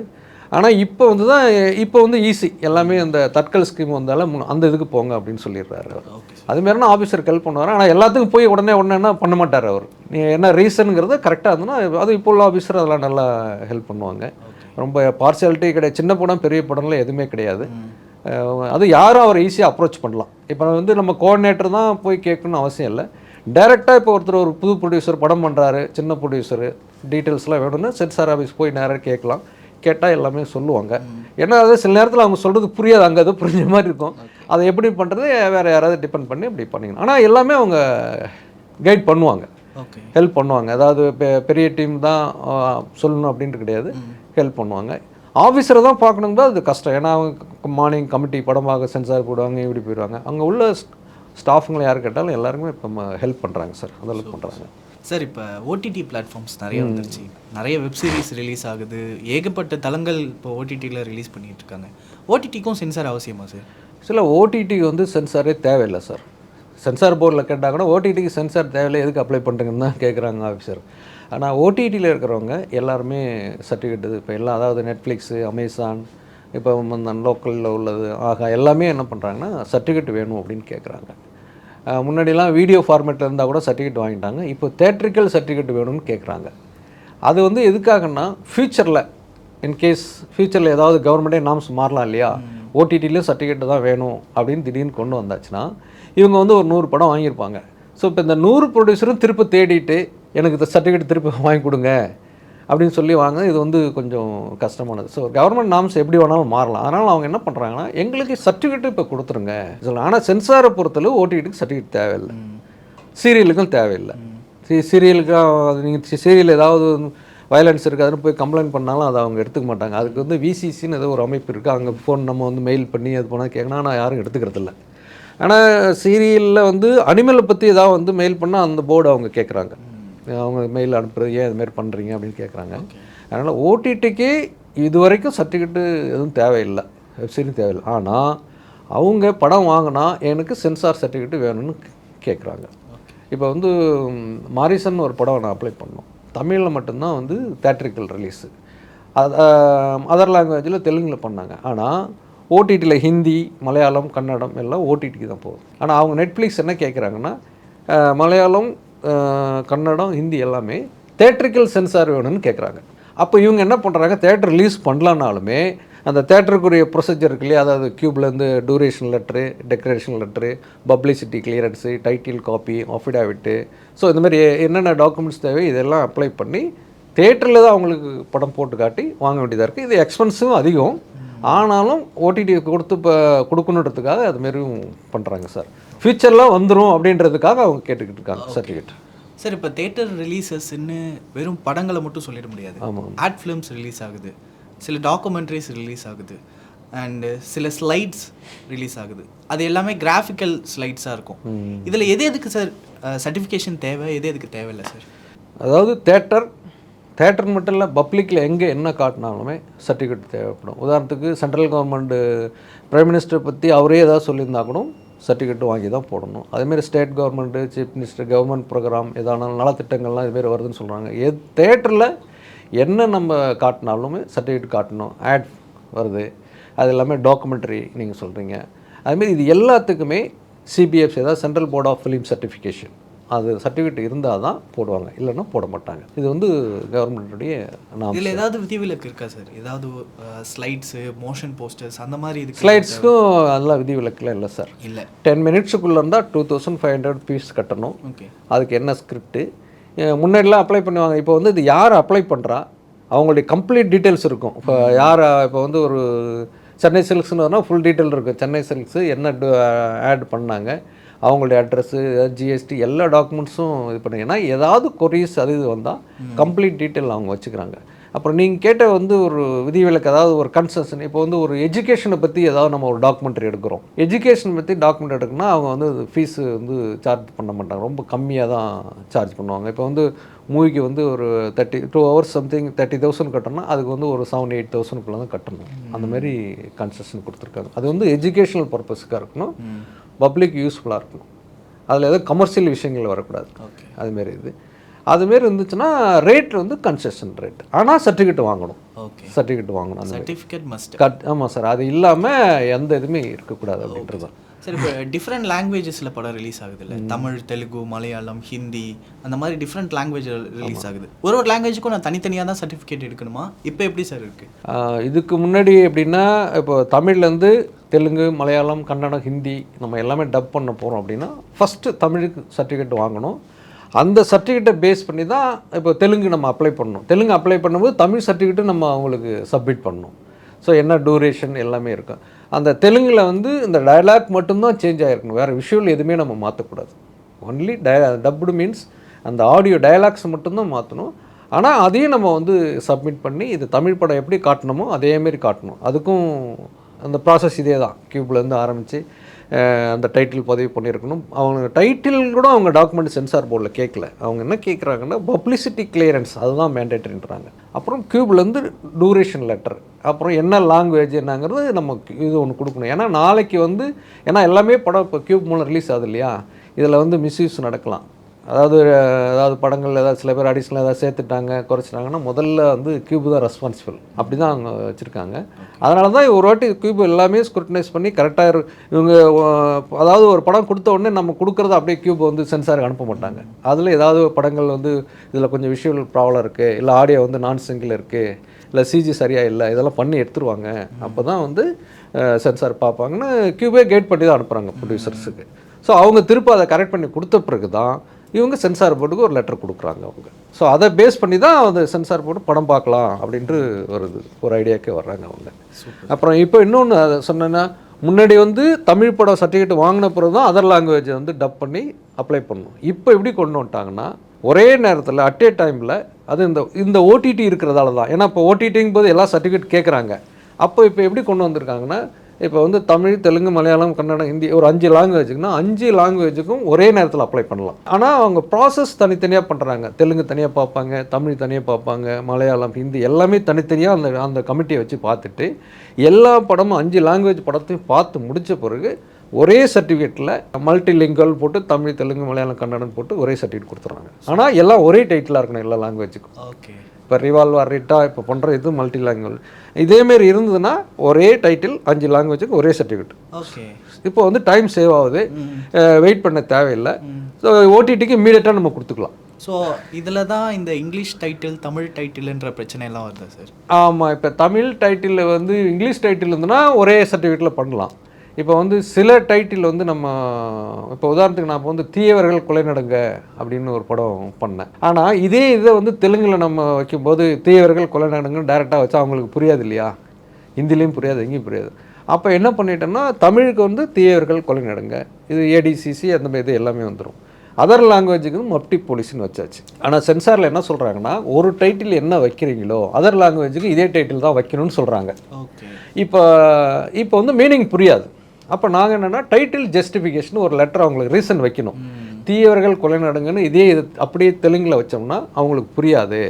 ஸோ அப்போ புரியாத ஒரு டைட்டில் வந்து ஆடியன்ஸ் பார்க்க வரமாட்டாங்க, எங்களுக்கு பாதிப்பு வரும். அதனால் இந்த தெலுங்குக்கு தகுந்த மாதிரி மப்டி போலீஸ்ன்னு நாங்கள் மாற்றி வச்சுருக்கோம், இதை நீங்கள் அக்செப்ட் பண்ணிக்கோங்க அப்படின்னு சொல்லிட்டு ஒரு ஜஸ்டிஃபிகேஷன் ஒரு லெட்டர் நம்ம வச்சோம்னா அது அந்த அந்த ரீசன் கரெக்டாக இருந்ததுன்னா ஓகே அதர் லாங்குவேஜ் வச்சுக்கலாம் அப்படின்னு சொல்கிறாங்க. சார் இப்போ டொமஸ்டிக் ரிலீஸ்க்கும் ஓவர்சீஸ் ரிலீஸ்க்கும் சர்டிஃபிகேஷனில் என்ன சார் டிஃப்ரென்ஸ் இருக்கும்? சர்டிஃபிகேஷன் இப்போ இவங்க கொடுக்கறது வந்து நம்ம இந்தியாவில் எங்கே வேணாலும் நீங்கள் படம் வந்து நம்ம இந்த சர்டிஃபிகேட் கொடுத்துருக்கோம் அப்படின்னு சொல்லலாம். பர்டிகுலராக ஃபாரினுக்கு இது யூஸ் பண்ணலாம் அப்படின்னு அவங்க கொடுக்குறதில்ல. இந்தியாவில் எங்கே வேணாலும் நீங்கள் எந்த தேட்டரில் எங்கே வேணாலும் இந்த சர்டிஃபிகேட் யூஸ் பண்ணிக்கலாம் அப்படின்ட்டு தான். முன்னாடி வந்து இந்த ஆன்லைன் ப்ராசஸ்ஸு இதுமாரி டிஜிட்டல்லாம் இல்லாத போது பிரிண்ட் இருக்கும். பிரிண்ட்டு தான் இங்கேருந்து சிங்கப்பூருக்கு அது நம்ம ஃப்ளைட் மூலமாக அனுப்புவோம். அப்போ ஏர்போர்ட்டில் கேட்பேன் இந்த படம் அனுப்புகிறீங்க யார் படம் என்ன அது சென்சார் ஆகிடுச்சா கேட்போம். அப்போ சென்சார் சர்டிஃபிகேட் அவனுக்கு காட்டி ஆகணும் ஏர்போர்ட்டில். ஓகே. அங்கே போயிட்டு அங்கே சிங்கப்பூர் போனால் அவனும் கேட்பான் அந்த படம் எடுத்துகிட்டு வரதுக்கு இது என்ன படம், யார் ப்ரொடியூசர், இந்த டீட்டெயில் என்ன, சென்சார் ஆகிருக்கா, அந்த சர்டிஃபிகேட் கூட கேட்பாங்க. அப்படி போயிட்டு இருந்தது. இப்போ அந்த மாதிரி பிரிண்ட்டுக்கு வேலை இல்லை இல்லையா? ஸோ எல்லாமே இப்போ ஒயர்லெஸ் தானே. படத்தை இப்போ இங்கேருந்து சிங்கப்பூர், மலேசியா எல்லாமே நம்ம பண்ணலாம். ஆமாம். ஆனால் என்னென்னா ரிலீஸுக்கு 10 days முன்னாடி இவங்க சர்டிஃபிகேட் இங்கே கேட்குறாங்க ஃபாரின் வாங்குறவங்க. ஸோ சிங்கப்பூர், மலேசியாவை பொறுத்தளவு நம்ம சர்டிஃபிகேட்டை வந்து இக்னோர் பண்ணிவிடுவாங்க. அவங்க வந்து திருப்ப அவங்க சென்சாரில் ஓகே ஆனால் தான் அங்கே படமே காட்ட முடியும். இப்போ அதுக்கு உதாரணம் சொல்லலாம், சில படங்கள் வந்து அங்கே வந்து ரிலீஸே பண்ண அலோவ் பண்ணலை. இப்போ நான் கடவுளை வந்து சிங்கப்பூர்லேயே அலோவ் பண்ணல. ஏன்னா மத சம்பந்தமான பிரச்சனை. ஏன்னா எல்லா மதத்தை சார்ந்தவங்களும் அங்கே இருக்காங்க. அதனால் எந்த மதத்தையும் பற்றியும் உயர்வாகவும் தாழ்வாகவும் இருக்கக்கூடாதுன்றதுக்காக நான் கடவுள் படம் போடல. துள்ளுவது இளமை அலோவ் பண்ணவே இல்லை. அதுமாரி சாமிங்கிற படத்தில் முன்னாடி பார்த்தீங்கன்னா கல்யாணம் தான் கட்டிக்கிட்டு ஓடி போகலாம்னு ஒரு சாங் வரும். ஸோ இது ஒரு தப்பான இதுன்ட்டு மலேசியாலாம் அலோவ் பண்ணல சிங்கப்பூரில். ஆமாம். ஸோ ஏன்னா அவங்க வந்து ஸ்ட்ரிக்டாக ஒரு சென்சார் வச்சுருக்காங்க. அந்த சென்சாருக்கு அப்ரூவல் வந்தால் தான் அந்த படத்தை ரிலீஸ் பண்ண முடியும். ஆனால் இங்கே சர்டிஃபிகேட் நம்ம இங்கே தமிழ் ப்ரொடியூசர் வந்து அவங்க என்ன கேட்குறாங்கன்னா இங்கே ரிலீஸ் வந்து இப்போ 10ஆம் தேதினா ஒரு 10 days முன்னாடி எங்களுக்கு சர்டிஃபிகேட்லாம் கண்டென்ட் கொடுங்கன்னு கேட்குறாங்க அவங்க. ஏன்னா அதுக்கு முன்னாடி ரெடி பண்ணி இப்போ எல்லாமே சப்டைட்டில் வேறு பண்ணணும் இல்லையா? அந்த சப்டைட்டில் பண்ணி எல்லாம் அனுப்புறதுக்கு ஒரு 10 days முன்னாடி கொடுத்தீங்கன்னா பண்ணலான்றாங்க. சர்டிஃபிகேட்டை நம்ம 11th hour கூட வாங்கி நமக்கு அவங்களுக்கு மெயில் அனுப்பிச்சிடலாம் ஒன்று. இந்த சர்டிஃபிகேட் தேவைன்னா அந்த மாதிரி ஒரு ப்ராசஸ் இருக்குது. டிஜிட்டலில் வந்தாலும் நிறைய ப்ளஸ் இருக்குது. சார் இப்போ அங்கே உள்ள ப்ராசஸும் ஓவர்சீஸில் இருக்கிற ப்ராசஸும் நம்மளோட சென்சார் போர்டில் இருக்கிற ப்ராசஸும் ஒன்று தானா சார்? இல்லை ஏதாவது டியூரேஷன் வேரியேஷன் ஏதாவது இருக்குமா சார்? நான் அப்ராடுக்கும் நம்ம இந்தியாவுக்கும் டியூரேஷன் வேரியேஷன்லாம் பார்க்க மாட்டாங்க. அதான் நான் சிங்கப்பூர், மலேசியா சொன்னேன் அதனுடைய படத்தினுடைய கருத்து இருக்கு இல்லையா, சீன்ஸு இந்த மாதிரி இதெல்லாம் ரொம்ப பார்ப்பாங்க அவங்க. அதான் நான் அந்த சாமி படத்தில் ஒரு சாங்கே சொல்லலாம் இங்கே அலோவ் பண்ணியிருக்கோம் ஆனால் அங்கே அலோவ் பண்ணலை. துள்ளுவதை இளவ படத்தை இங்கே அலோவ் பண்ணியிருக்கோம் ஆனால் அங்கே அலோவ் பண்ணலை. ஏன்னு கேட்டிங்கன்னா அது ரொம்ப இதாக இருக்குங்க. இப்போ அதாவது இப்போ தைவான், திமோர் லெஸ்டோ இந்த 2 நாட்டில் சென்சரே கிடையாது வேர்ல்டில். தைவான்லாம் சென்சரே கிடையாது. என்ன வேணாலும் நீங்கள் எடுத்துக்கலாம். அதை பப்ளிக்காக பார்த்து ரொம்ப இதாக இருக்குது அப்படி இப்படின்னு ஏதாவது அப்ஜெக்ஷன் தான் கொஞ்சம் என்னன்னு பார்ப்பாங்க கவர்மெண்ட். இல்லைனா நீங்கள் என்ன வேணாலும் எடுத்துக்கலாம். வேர்ல்டில் 2 இடம் தான், தைவான், திமோர் லெஸ்டோன்னு 2 கண்ட்ரி இருக்குது. சென்சாரே கிடையாது. மீதி எல்லா கண்ட்ரிலையும் சென்சார் உண்டு. ஆனால் இந்த சிங்கப்பூர்லேயும் மலேசியாவிலையும் பார்க்குற அளவுக்கு யூரோப் கண்ட்ரிஸ்லேயும் யூஎஸ்லேயும் இந்த அளவுக்கு பார்க்குறதில்ல. அவங்க ஓகே இந்த சர்டிஃபிகேட் இருந்தால் அவங்களோட இதுக்கு இருந்தால் ஓகேன்னு கொடுத்துருவாங்க. இந்த 2 கண்ட்ரிஸ் தான் ரொம்ப ஸ்ட்ரிக்டாக பார்ப்பாங்க. அவங்க நாம்ஸ் வேறு, நம்ம நாம்ஸ் வேறு. சென்சாரோட ரூல்ஸ் இண்டஸ்ட்ரிக்குள்ளே எதெல்லாம் சேஞ்ச் பண்ணியிருக்கு சார்? சென்சாராக வந்து சில ரூல்ஸை வந்து பண்ணுறதில்ல. இப்போ பார்த்தீங்கன்னா ஹெல்த் டிபார்ட்மெண்ட் இருக்குது, சென்ட்ரல் கவர்மெண்ட் ஹெல்த் டிபார்ட்மெண்ட். ஒரு 20-30 வருஷம் முன்னாடி ஸ்மோக் பண்ணுறதெல்லாம் காட்டிகிட்டு இருந்தாங்க. டிஸ்க்ளைமர் போடணுன்னு ஒன்று கிடையாது. இப்போ பார்த்தீங்கன்னா அந்த ஸ்மோக்கிங் டைமில் ஒரு டிஸ்க்ளைமர் போடணும். Smoking causes cancer, smoking kills. ஓப்பனிங்லேயே இங்கிலீஷ் தமிழில் வரும், டெக்ஸ்ட் வாய்ஸ் ஓவர் வரும். இது வந்து மேண்டேட்ரி. இது வந்து சென்சார் போர்டாக இன்சிஸ்ட் பண்ணி வைங்கன்னு சொல்கிறதில்ல. ஹெல்த் டிபார்ட்மெண்ட் இருக்கு இல்லைங்களா, அவங்க சென்சார் போர்டுக்கு வந்து இதுமாரி படங்கள் வரும்போது பிகினிங்கில் ஒரு டிஸ்க்ளைமர் வரணும் அப்படின்னு சொல்கிறது, இவங்க அதை வந்து இம்ப்ளிமெண்ட் பண்ணணும்னு சொல்கிறத இவங்க அதை வேணும் அப்படின்னு கேட்குறாங்க. அதேமாரி அனிமல் வெல்ஃபேர் போர்டு, அது வந்து நம்ம 55 இயர்ஸ் நம்ம தமிழ்நாட்டில் தான் இருந்தது. அதுக்கப்புறம் இப்போ ஹரியானாவை கொண்டு போயிட்டாங்க. ஆரம்பத்தில் வெறும் 500 தான் அதுக்கு சார்ஜ் பண்ணாங்க, இப்போ 30,025 இருக்குது. ஸோ அந்த அனிமல் வெல்ஃபேர் போர்டும் என்ன சொல்கிறாங்கன்னா, அனிமல் சீன் வந்துச்சுன்னா எங்களுடைய அப்ரூவல் வேணும், என்ஓசி இருந்தால் தான் நீங்கள் அலோவ் பண்ணணும், இல்லைனா அலோவ் பண்ணாதீங்கன்னு சொல்லியிருக்காங்க. ஸோ இதெல்லாம் வந்து சென்சாராக இதெல்லாம் சொல்லலை. ஸோ கவர்மெண்ட் சொல்கிறாங்க அது, ஏன்னா இவங்க அதை வந்து இம்ப்ளிமெண்ட் பண்ணணும் அப்படின்றதுக்கு கொண்டு வர்றாங்க அவங்க. அப்போ என்னென்னா, நம்ம வந்து ஒரு அனிமல் வச்சு ஒரு படம் எடுத்திருக்கோம் அப்படின்னா அந்த அனிமல் என்ஓசியும் இப்போ அப்ளிகேஷன் பண்ணும்போது அப்லோட் பண்ணணும் அவங்களுக்கு. அதேமாரி ஸ்மோக்கிங் இருக்குது படத்தில் அப்படின்னா அதுக்கு என்ன கேட்குறாங்கன்னா, ஏன் நீ நிறைய ஸ்மோக்கிங் சீன் வச்சுருக்கீங்க? இப்போ சென்சார் முன்னாடிக்கும் இப்போ ப்ரொடியூசர் என்ன சேஞ்சஸ்ன்னு கேட்டிங்களே அதுக்கு சொல்கிறேன். முன்னாடி எவ்வளோ நேரம் ஸ்மோக் பண்ணாலும் அதை பற்றி எதுவும் கேட்க மாட்டாங்க. இப்போ வந்து டிஸ்க்ளைமர் போட்டிருந்தாலும் இப்போ உள்ள ஆஃபீஸர் ஒரு ஜஸ்டிஃபிகேஷன் கேட்குறாரு. நிறைய 20-30 இடத்துல ஒருத்தர் ஸ்மோக் பண்ணுறாரு, என்ன ரீசனுக்காக வச்சுருக்கீங்கன்றார். அதுக்கு ப்ரொடக்ஷன் சைடில் ஒரு லெட்டர் வைக்கணும், அவர் ஸ்மோக் பண்ணுறதுக்கு காரணம் சொல்லணும். அவன் வந்து ஒரு ரேண்டமாக இல்லைங்க அவர் ஸ்மோக் பழக்கம் இருக்குன்னு சொல்லக்கூடாது. இப்போ அது ரீசன் இருக்கணும். இல்லைனா இந்த கேரக்டர் வந்து ஸ்மோக் பண்ணிகிட்டே வருது, எண்டில் பார்த்தா அவர் மெடிக்கலாக பார்க்கும்போது அவர் கேன்சர் வந்துருச்சு, அவர் இறக்குறாரு, இதை நாங்கள் காட்டணும்னா அவர் ஸ்மோக் பண்ணிட்டு வர்றது தான் நாங்கள் காட்ட வேண்டியிருக்கு அப்படின்னு சொல்லி ஏதாவது ஒரு ஜஸ்டிஃபிகேஷன் லெட்டர் கேட்குறாங்க. இது இருந்தால் வைங்க அப்படின்றாங்க. அதே மீறி வேணும் அப்படின்னா அவர் அந்த லெட்டர் ஒவ்வொரு இடத்துலையும் கரெக்டாக இருக்கான்னு பார்ப்பாங்க அவங்க, டிஸ்க்ளைமர் இருக்கா என்னதுன்னு பார்ப்பாங்க. இல்லைனா முடிஞ்சால் அவங்க கொஞ்சம் குறைச்சிக்கிட்டா நல்லாயிருக்கும் அப்படின்ற மாதிரி தான். அதாவது அது ஒரு அதை வந்து ஏன் இப்படி வச்சுங்க அப்படின்னு கேட்காம எல்லோரும் பார்க்குறாங்க, கொஞ்சம் ஸ்மோக்கெலாம் குறைச்சிங்கன்னா நல்லாயிருக்கும் அப்படின்றத பண்ணுறாங்க. அதுமாரி படம் வந்து இப்போ இந்த கிளாசிஃபிகேஷன் கொடுக்குறது, இப்போ அப்படின்னா ஒரு நல்ல படம் இருக்குது, எந்த விதமான டபுள் மீனிங் இல்லை, விஷுவலாக பிரச்சனை இல்லை அப்படின்னா அவங்க வாண்டடாக எதுவும் கற்றுக் கொடுக்கு. நிறைய பேர் கேட்பாங்க ஏதாவது கற்றுக் கொடுப்பாங்களே, நான் அப்படிலாம் எதுவும் கொடுக்குறதில்ல, கிளியர்லாம் கொடுத்துருவாங்க அவங்க. இப்போ அதே நேரம் சில நேரம் கேட்பாங்க நம்ம ப்ரொடியூசர்ஸ்லாம், சார் இதுக்கு என்ன கிளாசிஃபிகேஷன் வரும் அப்படின்ட்டு. நான் வந்து ஜென்ரலாக தான் சொல்லுவேன், ஆனால் பெரும்பாலும் சொல்கிறதா சார் அது ஆஃபீஸர் பார்த்து தான் சொல்லுவாங்க அப்படின்னு சொல்லிடுறேன். ஏன்னா நம்மளாம் எல்லாமே சொன்னால் தப்பாக போய்டும் சமயத்தில். ஆனால் சில நார்ம்ஸ் வச்சுருக்காங்க. இப்போ யூஏ அப்படின்னு எதை பேஸ் பண்ணி கொடுக்குறாங்கன்னா, ஒரு ட்ரக் யூசேஜை பற்றி கதை வருதுன்னா அது வந்து சின்ன பசங்களுக்கு தெரிய வேண்டாம் அப்படின்றதுக்காக தான் யூஏ அந்த இது கொடுக்குறோம். அதுவே ட்ரக் வந்து ஃபுல் அண்ட் ஃபுல் ஒரு படத்தில் நிறைய யூஸ் பண்ணுற மாதிரி கதை இருக்குன்னா கொடுத்துருவாங்க அவங்க. இப்போ ஒரு கேரக்டர் திருடுற தொழிலை வச்சுக்கிட்டு இருக்கான், அதை வச்சு தான் கதை போகுது அப்படின்னா அதுக்கெலாம் கொடுக்க மாட்டாங்க. இப்போ வந்து ஒரு ஒரு காலேஜில் படிக்கிறவங்க லவ் பண்ணிக்கிறாங்க அப்படின்னா அவங்களாம் எபோவ் 18 ஏஜுக்கு மேலே வருது, அதுக்கு வந்து கொடுப்பாங்க, அந்த லவ் ஓகேம்னா. அதே ஒரு 8th ஸ்டூடெண்ட்டு 10th படிக்கிறவங்க ஸ்கூல் யூனிஃபார்ம் போட்டு லவ் பண்ணுறாங்கன்னா கொடுக்க மாட்டாங்க. ஏன்னா அது அவங்களுடைய கான்செப்ட் என்னென்னா, படிக்கிற வயசில் இது தேவையா? ஸோ காலேஜுங்கும்போது ஒரு 18 மேலே ஏஜ் ஆகிடுது, அவங்களுக்கு ஒரு மெச்சூரிட்டி இருக்கும், நல்லது கிட்ட தெரியும். ஆனால் நீங்கள் 9th படிக்கும்போதே லவ் பண்ணுறது எப்படி? அதனால் யூஏன்னு சொல்லுவாங்க. அதுலேயும் எல்லாம் மீறி விஷுவலாக ரொம்ப அப்யூஸ் டைலாக்ஸ் இருக்குது, விஷுவலாக ரொம்ப எக்ஸ்ப்ளாய்டேஷன் இருக்குது அப்படின்னா கொடுத்துருவாங்க. யூஏ கொடுக்கும்போது பேரண்ட்ஸ் அலோவ் பண்ணால் அதை பார்க்கட்டும், இல்லைன்னா வேண்டாம் அப்படின்றதுக்காக அந்தமாரி ஒரு சில இது வச்சுருக்காங்க. சார் இப்போ ஒரு சில விஷயங்கள் எஜுகேஷ்னல் பர்பஸ்க்காக பண்ணுவாங்க சார். இந்த விஷயம் நான் இப்போ சொல்ல போகிற விஷயம் எஜுகேஷ்னல் பர்பஸ்ன்னு இல்லை, எக்ஸாம்பிளுக்கு சொல்கிறேன். ஒருத்தவன் குடியிலேருந்து திருத்தணும் அப்படின்னு காட்டணும்னா ஃபஸ்ட்டு அவன் குடிக்கிறத காட்டணும், அப்புறம் கொஞ்சம் கொஞ்சமாக அவனை திருத்தறதை காட்டுவாங்க. இப்போ நான் ஒரு ஃபேமிலி ஆடியன்ஸுக்கு படம் பண்ணுறேன், ஒரு அவேர்னஸ்க்காக ஒரு படம் பண்ணுறேன் அப்படின்னா எனக்கு சென்சார் சர்டிஃபிகேட்டில் இந்த சீன்லாம் எடுக்காதீங்க, இந்த சீன்லாம் எடுக்கக்கூடாது, இதெல்லாம் இருக்கட்டும், ஃபஸ்ட்டு அந்த படத்தை பார்த்த உடனே எனக்கு ஓகே சொல்லணும்னா நான் எந்த மாதிரி விஷயங்களை வைக்கணும், இதெல்லாம் வைக்கக்கூடாது சார். ஒரு சில பேர் கேட்பாங்க, சென்சார் போர்டில் முன்னாடியே போய் அப்ளை பண்ணி அப்படி கேட்டு வரலாமா அப்படின்னு கேட்பாங்க. அப்போது அவங்க நீங்கள் படம் காட்டுங்க பார்க்கலான்னு சொல்லுவாங்க. ஏன்னா நம்ம சொல்கிறது படத்தில் இருக்கா இல்லையான்னு அவங்களுக்கு தெரியாது, எதுக்காக கேட்குறாங்கன்னு தெரியாது. அவங்க சரி நீங்கள் ரொம்ப இதாக இருந்து ஒரு சீன் 2 சீன் இதுமாரி வைக்கலான்னா சொல்லுவாங்க. நிறைய இப்போ நீங்கள் சொன்ன மாதிரி ஃபுல்லாக ட்ரிங்கை பற்றியே வருது அப்படின்னா அது படம் பார்த்துட்டு நம்ம சொல்லுவோம் அப்படின்னு சொல்லுவாங்க. ஆனால் எதையுமே ஏன் எடுத்தீங்கலாம் கேட்க மாட்டாங்க, எதுக்காக இப்படிலாம் எடுத்தீங்கலாம் அவங்க அதை பற்றிலாம் கேட்க மாட்டாங்க. அப்படியே கேட்டால் நம்ம கேட்கலாம், நம்ம வந்து ஜஸ்டிஃபிகேஷன் இப்போ சொல்லுங்கள். ஒரு டைரக்டர் அவர் ஏதாவது ஒரு ரீசனுக்காக தான் வச்சுருப்பார், எண்டில் வந்து எப்படி மாறுதுன்னு வச்சுருப்பார். அவரும் வந்து ஒரு டைரக்டருக்கும் சமூக பொறுப்பு இருக்கு இல்லையா, அவங்க ஏனோ தானே பண்ண மாட்டாங்க. அப்போ வந்து நம்ம அவங்கள்ட்ட அவங்க சொல்கிறதுக்கான ரீசன் நம்ம சொல்கிறோம், எடுத்து எக்ஸ்பிளைன் பண்ணணும், அதை வந்து ஜஸ்டிஃபை பண்ணணும். அதை வந்து ஸ்ட்ராங்காக நம்மளும் சொல்லலாம். நம்ம ஜஸ்டிஃபை பண்ணுறதுல ரீசன் இருக்குது, இதை ஒத்துக்கலான்னா அவங்க விட்டுருவாங்க சார். நம்ம வந்து சொல்லாமல் இல்லாத எனக்கு வேணும் நான் எடுத்தேன்னு ரேண்டமாக சொல்லக்கூடாது. இந்த ரீசனுக்காக நான் இதை வச்சுருக்கேன், அது வந்து அவங்க அக்செப்ட் பண்ணிக்கிறாங்க அப்படின்னா ஒத்துப்பாங்க. மிஞ்சி போனால் அப்படி ட்ரிங்கை பற்றினா ஒரு டிஸ்க்ளைமர் மட்டும் போடுங்கன்னு தான் அவங்க சொல்கிறது. குடியை கெடுக்கும், இல்லைனா உடல்நலத்திற்கு கேடு, இதுமாரி ஒரு டிஸ்க்ளைமர் போட்டுருங்க அப்படின்னு சொல்லிட்டு எண்டில் என்ன இருக்கோ. ட்ரிங்க்குக்கு அதிகமாக வந்து இப்போ கேட்டகரி கிளாஸிஃபிகேஷன் மாற்ற மாட்டாங்க. ஆனால் ஸ்மோக் இருந்தாலே கண்டிப்பாக ஃபஸ்ட்டு ஸ்மோக் இருந்தாலே யூஸ் சர்டிஃபிகேட் கிடையாதுன்னு இருந்தது. அதுக்கப்புறம் தான் அதை வந்து நிறைய கோர்ட்டெலாம் மும்பையில் கோர்ட்டு கேஸ்லாம் போட்டுட்டு அப்போ நிறைய ஸ்மோக்கு ஏன் வெளியில் விற்கிறீங்க அப்படி சில பாயிண்ட்ஸ்லாம் கோர்ட்டு மூலம் வந்த பிறகு தான் ஸ்மோக் இருந்தாலும் யூஸ் சர்டிஃபிகேட் கொடுக்கலான்னு அதுக்கப்புறம் கொண்டு வந்தாங்க. ஸோ இதுமாரி தான், அதாவது சென்சார் போர்டாக பொதுவாக இதுதான் அவங்க ஒன்றும் ஒரு கைட்லைன்ஸ் இப்படி தான் கிரியேட் பண்ணிட்டுலாம் வர்றதில்ல.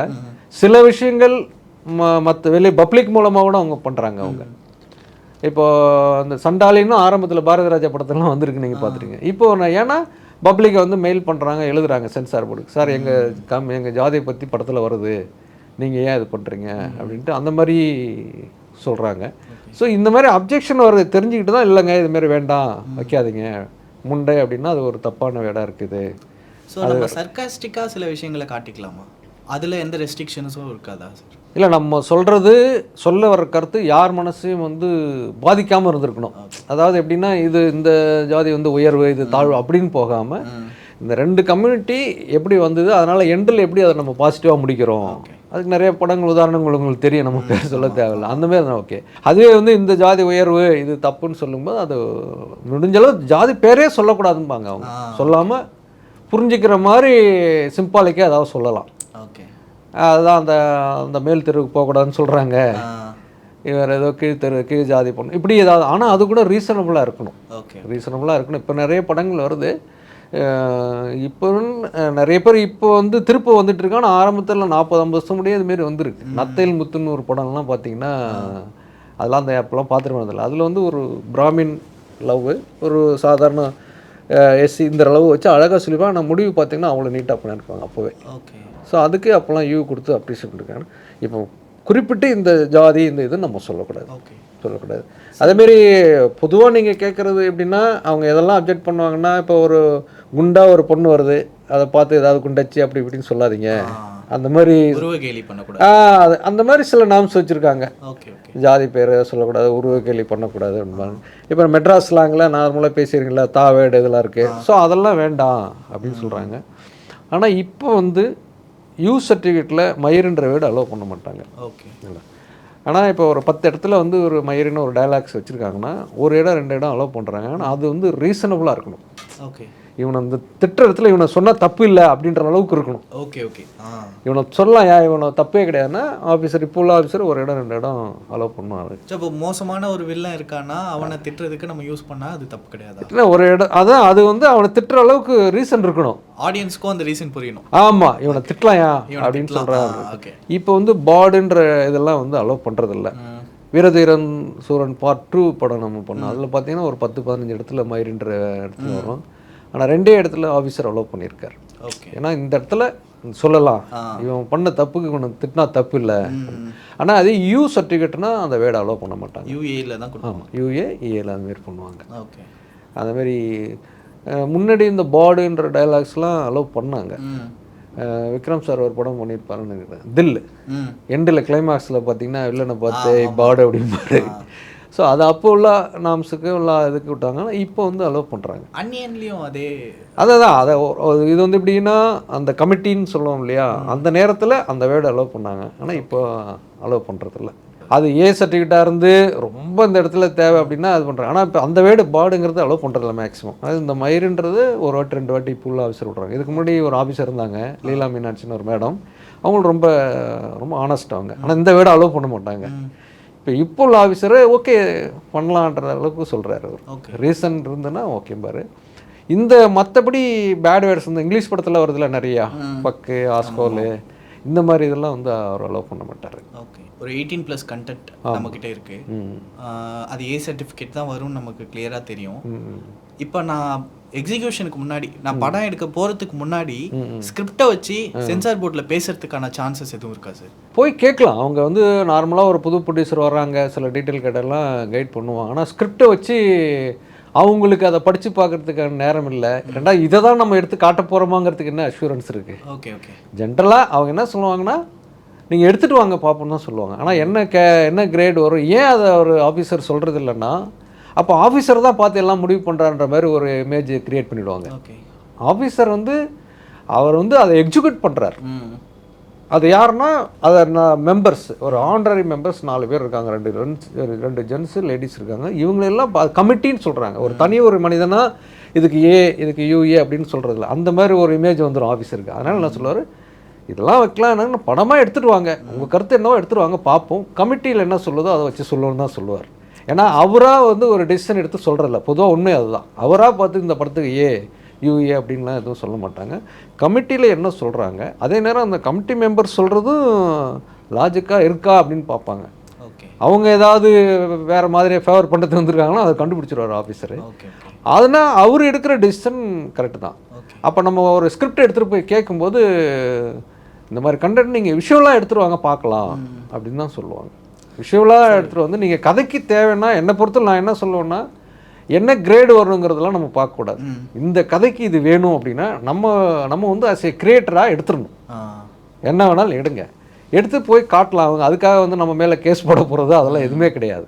ஸோ இந்த கதை நல்லா இருக்குது, இதெல்லாம் இல்லாமல் இருந்தால் நல்லாயிருக்கும். ஒரு தேட்டருக்கெல்லாம் போகும்போது பப்ளிக்கு இதெல்லாம் வந்து இது பிரச்சனை இல்லை. உதாரணத்துக்கு அவங்க சொல்கிறதுனா விஷுவலாக ரொம்ப, இப்போ உதாரணம் பார்த்தீங்கன்னா, இப்போ ரொம்ப க்ளோஸில் ஒரு இது ஸ்டெடியாக காட்டுறதுக்கும் சாங்கில் டக்குன்னு ஓடுறதுக்கும் வித்தியாசம் இருக்கு இல்லையா? அந்தமாரி இது தேவையில்லை, இதை மட்டும் கொஞ்சம் ட்ரிம் பண்ணுங்கன்னு சொல்லுவாங்க. டோட்டலாக வைக்காதீங்கன்னு சொல்ல மாட்டாங்க. ஆனால் அது இந்த கதைக்கு தேவை, இதை இந்த ஒரு காட்சி வேணும் அப்படின்னா நம்ம ஸ்ட்ராங்காக பேசினோம்னா அது கரெக்டாக இருந்தால் அலோவ் பண்ணுவாங்க. அவங்க வந்து இது இப்படி தான் இதெல்லாம் வந்து எடுக்கணும் போனால் அந்தமாரி ரூல்ஸ் எல்லாம் எதுவும் கிடையாது. நான் கொடுக்குற சர்டிஃபிகேட் வந்து பொதுமக்கள் பார்க்கறதுக்கு அப்ஜெக்ஷன் வரக்கூடாது அப்படின்றது தான் சார். ரொம்ப டிஃபிகல்ட்டான பார்ட்டாக எது சார் இருக்குது கோஆர்டினேட்டராக இருக்கிறதுல? டிஃபிகல்ட்டான பார்ட்னா என்னென்னா, சில நேரங்கள் ப்ரொடியூசர் நீங்கள் ஃபஸ்ட்டில் கேட்ட மாதிரி தான் அப்ளை பண்ண உடனே இவங்க ஏதாவது ஒரு டேட் ஃபிக்ஸ் பண்ணி வச்சுக்கோங்க மைண்டுக்குள்ளே, உடனே பார்க்கணும் அப்படிம்பாங்க. ஸோ அதை ஆஃபீஸரே நினச்சாலும் பண்ண முடியாது. ஏன்னா அவங்க வந்து அந்த டாக்குமெண்ட்ஸ்லாம் ஸ்க்ரூட்டரைஸ் பண்ணோம், அதில் ஏதாவது ஃபால்ட் இருக்கும். ஸோ அதை சரி பண்ணால் தான் நாங்கள் வந்து பார்க்க முடியும்னு சொல்லுவாங்க. அதில் 1 நாள் 2 நாள் டைம் எடுக்கும். அதுக்கப்புறம் கட்ஸ் எல்லாம் அவங்க இதை கொடுத்துட்டு இதெல்லாம் வந்து கேரிபேட் பண்ணிவிட்டு திருப்பி அவங்களுக்கு காட்டுங்கும்பாங்க. ஏன்னா திருப்பி அவங்க வெரிஃபை பண்ணுவாங்க. ஸோ ஏன்னா நம்ம ஒரு சில கரெக்ஷன் சொல்கிறாங்க, நம்ம அதை பண்ணுறோமா இல்லையான்னு அவங்களுக்கு தெரியணும் இல்லையா? நம்ம அந்த போர்ஷன் வரைக்கும் கொடுத்து அது நம்மளுடைய ஃபைலில் என்னென்னலாம் எல்லாமே என்ட்ரி ஆகிடும். இதெல்லாம் கரெக்டாக இருக்கிறதுக்கு தான் அவங்க பார்க்குறாங்க. இதுலேயே வந்து 4 நாள் 5 நாள் ஆகிடும். சில நேரம் இவங்க புது டீமாக இருந்தால் எடிட்டிங்கில் அதை எப்படி பண்ணணும் எல்லாமே நம்ம கைட் பண்ண வேண்டியதாக இருக்கும். ஸோ நம்ம சொல்லுவோம், அவங்க ஒன்று சொல்லுவாங்க. சில நேரம் நான் இப்படி தான் போதும் சார், நான் ஆஃபீஸ்கிட்ட பேசிக்கிறேன் அப்படிம்பாங்க. ஆனால் ஆஃபீஸ்கிட்ட போனோடனே இல்லை இப்படி தான் பண்ணால் ஆஃபீஸர் சொன்னால் ஒத்துக்கிட்டு வந்துடுவோம். இதுலேயே பார்த்தீங்கன்னா 1 வாரம் 2 வாரம் ஓடிடும். சில நேரம் ரிலீஸ் டேட்டு தள்ளி வச்சவங்களாம் இருக்கிறாங்க. அப்புறம் உடனே பார்க்கணும்பாங்க. ஸோ அதெல்லாம் கொஞ்சம் நமக்கு ஒரு ப்ரெஷராக தான் இருக்கும். அதனால் ரொம்ப ப்ரெஷராக ஆச்சுன்னா நீங்கள் ஆஃபீஸில் போய் பாருங்கள் அப்படின்னு சொல்லிடுறோம். இப்போ வந்து நம்ம வந்து ஆஃபீஸுக்கு போகிற வேலையே இல்லை, எல்லாமே ஆன்லைன் ப்ராசஸ் தான். இப்போ என்ன சொல்கிறாங்கன்னா, எதாக இருந்தாலும் ப்ரொடியூசர்ஸோ இல்லை டைரக்டரோ அவங்க வரட்டும் நாங்கள் சொல்கிறோம் அப்படின்னு சொல்கிறாங்க. அதனால் நமக்கு கொஞ்சம் ஈஸியாக தான் இருக்குது. மக்கள் மத்தியில் சென்சார் பற்றி ஒரு சில ரூமர்ஸ் பரவிட்டு இருக்கோம் சார். காசு வாங்கிட்டு இந்த படத்துக்கு இந்த சென்சார் கொடுத்துட்டாங்க அப்படின்ற மாதிரி. இந்த மாதிரி ரூமர்ஸ், எந்த மாதிரி ரூமர்ஸ் நீங்கள் கேட்டிருக்கீங்க சார்? அதை உடைங்க சார். அதாவது இப்போ உள்ள ஆஃபீஸர்ஸுக்கு அந்த மாதிரி ரூமரே கிடையாது. இப்போ இதுக்கு முன்னாடி இல்லைங்க, அது மேனுவலாக இருக்கும்போதெல்லாம் ப்ராப்ளம் இருக்குது. என்னென்னா நீங்கள் சொல்கிறது என்னென்னா, ஒரு பெரிய படத்துக்கு ஃபேவர் பண்ணுறாங்க, சின்ன படத்துக்கு ரொம்ப ஸ்ட்ரிக்டாக இருக்குது, ரொம்ப ஆனஸ்ட்டாக இருக்கிற மாதிரி பண்ணுறாங்க, அந்த மாதிரிலாம் ஒரு இது உண்டு. ஏற்கனவே ஒரு லீலா மீனாட்சி ஆஃபீஸர் அவங்களே கூட சொல்லுவாங்க, அவங்க ஆனால் ரொம்ப ஆனஸ்ட்டு, எதுவும் வாங்க மாட்டாங்க. இப்போ வட சென்னை படம்லாம் பார்த்துருப்பீங்க, அதில் உள்ள டைலாக்ஸ் அந்த மாதிரி இல்லை. ஆனால் வெளியில் என்ன சொல்கிறாங்கன்னா, அந்த படத்துக்கு மட்டும் ஏன் ஃபேவர் பண்ணுறாங்க, நம்ம பண்ணுறது இல்லைம்பாங்க. ஆஃபீஸர் என்ன சொல்லுவார், கமிட்டி அலோவ் பண்ணாங்க, நாங்கள் கொடுத்தோம் அப்படிம்பாங்க. அதுமாரி ஜெயிலர் படம் என்ன வயலன்ஸு எவ்வளோன்னு தெரியும். அதே நேரம் புதுசாக ஒரு படம், சின்ன படங்கள் எடுத்திருப்பாங்க. ஜெயிலருக்கு என்ன கட்டு கொடுத்தாங்களோ அதில் ஒரு 10 கட்டு கொடுத்துருக்காங்கன்னா, ஒரு சின்ன படத்துக்கு கண்டிப்பாக 40 கட்டு வரும். இது நானும் ஓப்பனாக சொல்கிறேன். என்னென்னா கொஞ்சம் அதாவது பெரிய கம்பெனிக்கும் சின்ன கம்பெனிக்கும் பார்ஷியாலிட்டிங்கிறது இருக்குது சார். இதெல்லாம் வந்து அப்போ நம்ம என்ன பண்ணோம்னா நம்ம ஸ்ட்ராங்காக பேசணும். பெரிய கம்பெனிக்கு பார்ஷியல்னா பணம் வாங்கிட்டு பண்ணுறதில்ல, அவங்க ஸ்ட்ராங்காக பேசுவாங்க. அந்த டைரக்டரோ ப்ரொடியூசரோ பேசுவாங்க, எனக்கு இது வேணும், இந்த கதைக்கு பண்ணுறேன் அப்படின்னு. சின்ன ப்ரொடியூசர்னா ஐயோ சாரி தான் இன்னும் கொஞ்சம் கட்டு கொடுத்துருவோன்னு ஓகேன்ட்டு வந்துடுறாங்க. அதனால் ஆஃபீஸர் பணம் வாங்கிட்டு அலோவ் பண்ணுறது கிடையாது. அது என்னென்னா இவங்க வைக்கிற ஆர்குமெண்ட்டில் அந்த அவர் ஓகே ரைட்டு இது பண்ணலாம் அப்படின்றதுக்கு வந்துடுறாங்க எதுக்குன்ட்டு. ஆனால் ஒரு புது ப்ரொடியூசர் போகும்போது, டைரக்டர் போகும்போது இவங்க என்னென்னா இவனுக்குள்ள ஒரு பயம், அவங்க ஏதோ ஹெச்எம் மாதிரி ஸ்டூடெண்ட் மாதிரி அப்படிலாம் பார்க்கவே கூடாது. நான் படம் எடுத்திருக்கேன், நான் கிரியேட்டர், எனக்கு இது வேணும் இல்லையா, அடுத்து ரிவைசிங் போகிறதுக்கு ரெடி ஆகணும். நானாக அப்படி தான் சொல்லுவேன். ரிவைசிங் போகலையா கோர்ட்டுக்கு போங்க. இப்போ வந்து கேரளாவில் வந்து ஒரு டைட்டில் வந்து அப்ஜெக்ட் பண்ணாங்க, ஜானகி வெர்சஸ் ஸ்டேட்னு ஒரு டைட்டில் இருக்குது, ஜானகின்னு பாருங்கள் போடுங்க, எல்லாமே கூகுளில் போட்டு இருக்கும். அவங்க டைரக்டராக கோர்ட்டுக்கு போனாங்க, ஒரு கிரியேட்டரை ஏன் நீங்கள் இந்த மாதிரிலாம் ப்ரிவென்ட் பண்ணுறீங்க, ஒரு டைட்டில் வைக்கிறது என்ன தப்புன்னு கேட்டு அந்த டைட்டிலே வைக்கலான்ற அளவுக்கு தான் கொண்டு வர்றாங்க. அதுமாரி நிறைய இருக்குது. இந்தியில் ஒரு படம் டக்குன்னு என் டைட்டில் ஞாபகம் இல்லை, அனுராக் காஷ்யப் தான் அது ப்ரொடியூசரு. படமே அப்ஜெக்ட் பேன் பண்ணாங்க, 56 கட்டு, கோர்ட்டுக்கு போயிட்டு 3 கட்டு ஏ சர்டிஃபிகேட்டில் கொடுத்தாங்க. அது டைட்டில் ஞாபகம் இல்லை, இதை விட்டுருங்க, அப்புறம் கட் பண்ணி அதை வேணால் பார்த்துட்டு அப்புறம் சொல்கிறேன். ஸோ அதனால் போகலாம். இன்னொன்று சென்சார் போர்டு இவங்கள்ட்ட நம்ம போய் இதெல்லாம் கேட்டு பண்ணால் அப்ஜெக்ட் பண்ணால் பண்ணட்டும், அடுத்த ஆப்ஷன் நமக்கு இருக்கு இல்லையா, அங்கே போய் பார்த்துக்கலாம். அந்த ஒரு கான்ஃபிடென்ட்டோடு தான் நம்ம போய் ஆகணும். இதனால் இவங்க சொன்னதெல்லாம் நம்ம வந்து அக்செப்ட் பண்ணுன்ற மனநிலைக்கே நம்ம போகக்கூடாது. நம்ம ஒரு படம் ப்ரொடியூசர் இன்வெஸ்ட் பண்ணியிருக்கிறாங்க, இவங்கள பார்த்து நம்ம பயப்படணும்னு அவசியமும் கிடையாது. அவங்க வேலையை பார்க்குறாங்க, நமக்கு. ஆனால் அதே நேரம் வேறு மாதிரியான வயலன்ஸாவோ வார்த்தைகள் நம்ம தப்பாவோ அதெல்லாம் பிரயோகிக்கக்கூடாது. அவங்க அப்ஜெக்ட் பண்ணுறாங்கன்னா அவங்களுக்கு அடுத்த ஆப்ஷன் கொடுக்குறாங்க, ரிவைசிங் போங்கன்னு சொல்கிறாங்க, ரிவைசிங் போனால் கோர்ட்டுக்கு போகிறாங்க. அப்படி தான் நம்ம அவங்கள வந்து அப்போஸ் பண்ணி ஆகணும். வேறு மாதிரியாக நம்ம அவங்கள இது பண்ணோம்னா அது தப்பான வழிக்கு கொண்டு போயிடும். ஆனால் நான் பயப்படக்கூடாதுன்னா இந்த மாதிரி இதை நம்மளுடைய கருத்தை எடுத்து வைக்கிறதுக்கு நம்ம ரெடியாக இருக்கணும். ப்ரொடியூசர் அதுக்கு சப்போர்ட் பண்ணணும். புது டைரக்டர் இருந்தாச்சுன்னா நிறையா இவங்க ஒரு 20 கட்டு கொடுத்தாங்கன்னா கோர்ட்டுக்கெலாம் போய் 6 கட்டுலாம் நிறைய படங்கள் வந்திருக்கு. நிறைய அந்த மாதிரிலாம் பண்ணலாம். இவங்க சொல்கிறத ஏற்றுக்கணும்னு அவசியமும் கிடையாது. அவங்களும் அதே தான் சொல்கிறாங்க. ஒன்றே இதெல்லாம் நான் சொல்கிறேன், கரெக்ஷன் பண்ணிவிட்டு வாங்க, சர்டிஃபிகேட் தரேன், இல்லைன்னா ரிவைசிங் போகணும்னு அவங்களே சொல்லுவாங்க. ரிவைசிங் விருப்பம்லாம் கோர்ட்டுக்கு போகலாம். இப்போ வந்து ஆன்லைனில் அந்த ஆப்ஷன் கொடுக்குது. நாங்கள் அவங்க அதிலே காட்டும், இதுமாரி நாங்கள் கரெக்ஷன்ஸ்லாம் கொடுத்துருக்கோம், நீங்கள் சப்மிட் பண்ணிவிட்டு சர்டிஃபிகேட் வாங்கிக்கிறீங்களா ஒரு ஆப்ஷன் கேட்குது, இல்லை ரிவைசிங் போகிறீங்களான்னு கேட்குது. ரிவைசிங்னா ரிவைசிங் கமிட்டி, அது இல்லைன்னா கோர்ட்டுக்கு போகிறீங்களா அப்படின்னு கேட்குது. ஸோ நம்ம இதில் டிக் பண்ணிடணும். கோர்ட்டுக்கு போகிறதுனா சென்சார் ஆஃபீஸில் நம்மளை எதுவுமே கேட்க மாட்டாங்க. ரிவைசிங் போகிறதுனா ஓகே, அதுக்கான சில டாக்குமெண்ட்ஸ் இருக்குது, அதை சப்மிட் பண்ணுங்கன்னு திருப்ப ஃபீஸ் கட்டணும். வேறு ஒன்றும் இல்லை. அந்த பாயிண்ட் உங்களுக்கு சொல்கிறேன். ஃபஸ்ட்டு என்னென்னா, இப்போ ஒரு படம் அப்ளை பண்ணும்போது கவர்மெண்ட்டுக்கு ஒரு 30,000 ஃபீஸ் கட்டுறோம், தேட்டருக்கு ஒரு 15,000 கட்டுறோம், சரிங்களா? அவங்க அப்ஜெக்ட் பண்ணிடுறாங்க. திருப்பி ரிவைஸுக்கு போகும்போது திருப்பவும் ஒரு 15,000 தேட்டருக்கு கட்டணும், கவர்மெண்ட்டுக்கு திருப்பி 30,000 கட்டணும். ஸோ இப்போது இந்த ஒரு ப்ராசஸ்ஸு இல்லை, நம்மக்கிட்ட ஃபண்டு இருக்குது, நமக்கு வந்து கான்ஃபிடென்ட் நிறைய இருக்குது அப்படின்னா டக்குன்னு கோர்ட்டுக்கு போயிடலாம். கோர்ட்டுக்கு போயிட்டு அவங்க சைட்லேயும் இங்கே சென்சார் போர்டு சைட்லேயும் அட்வொகேட் இருக்காங்க, அவங்க வச்சுட்டு 2 பேரும் ஆர்குமெண்ட் பண்ணுறதுல வந்துன்னா கிளிக் ஆகிடுச்சுன்னா அப்படி பண்ணலாம். இது ஒரு ஆப்ஷன் பண்ணலாம். இது எதுவுமே இல்லைன்னா இன்னொரு ஆப்ஷன் இருக்குது.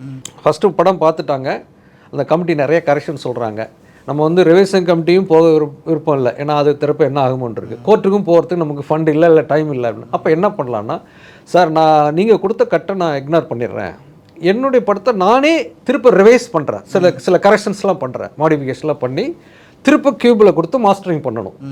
அப்போ கியூப் ஒரு லெட்டர் கொடுப்பாங்க, இது வந்து ரிவைஸ்டு டூரேஷன் போட்டு ரிவைஸ்டு கண்டென்ட்டு அப்படின்னு சொல்லிட்டு சேம் டைட்டிலில் நாங்கள் இதே கொடுக்குறோன்னு சொல்லி ரிவைஸ் பண்ணியிருக்கோம். இப்போ ஏற்கனவே இருந்தது ஒரு 2 hours 15 minutes படம் இருந்திருக்கும். இப்போ வந்து நம்ம ஒரு 15 minutes எடுத்துகிட்டு சில ஆர்டர்ஸ் சேஞ்ச் பண்ணலாம், சப்மிட் பண்ணி ஒரு 2 hours நம்ம திருப்ப சப்மிட் பண்ணி காட்டலாம்.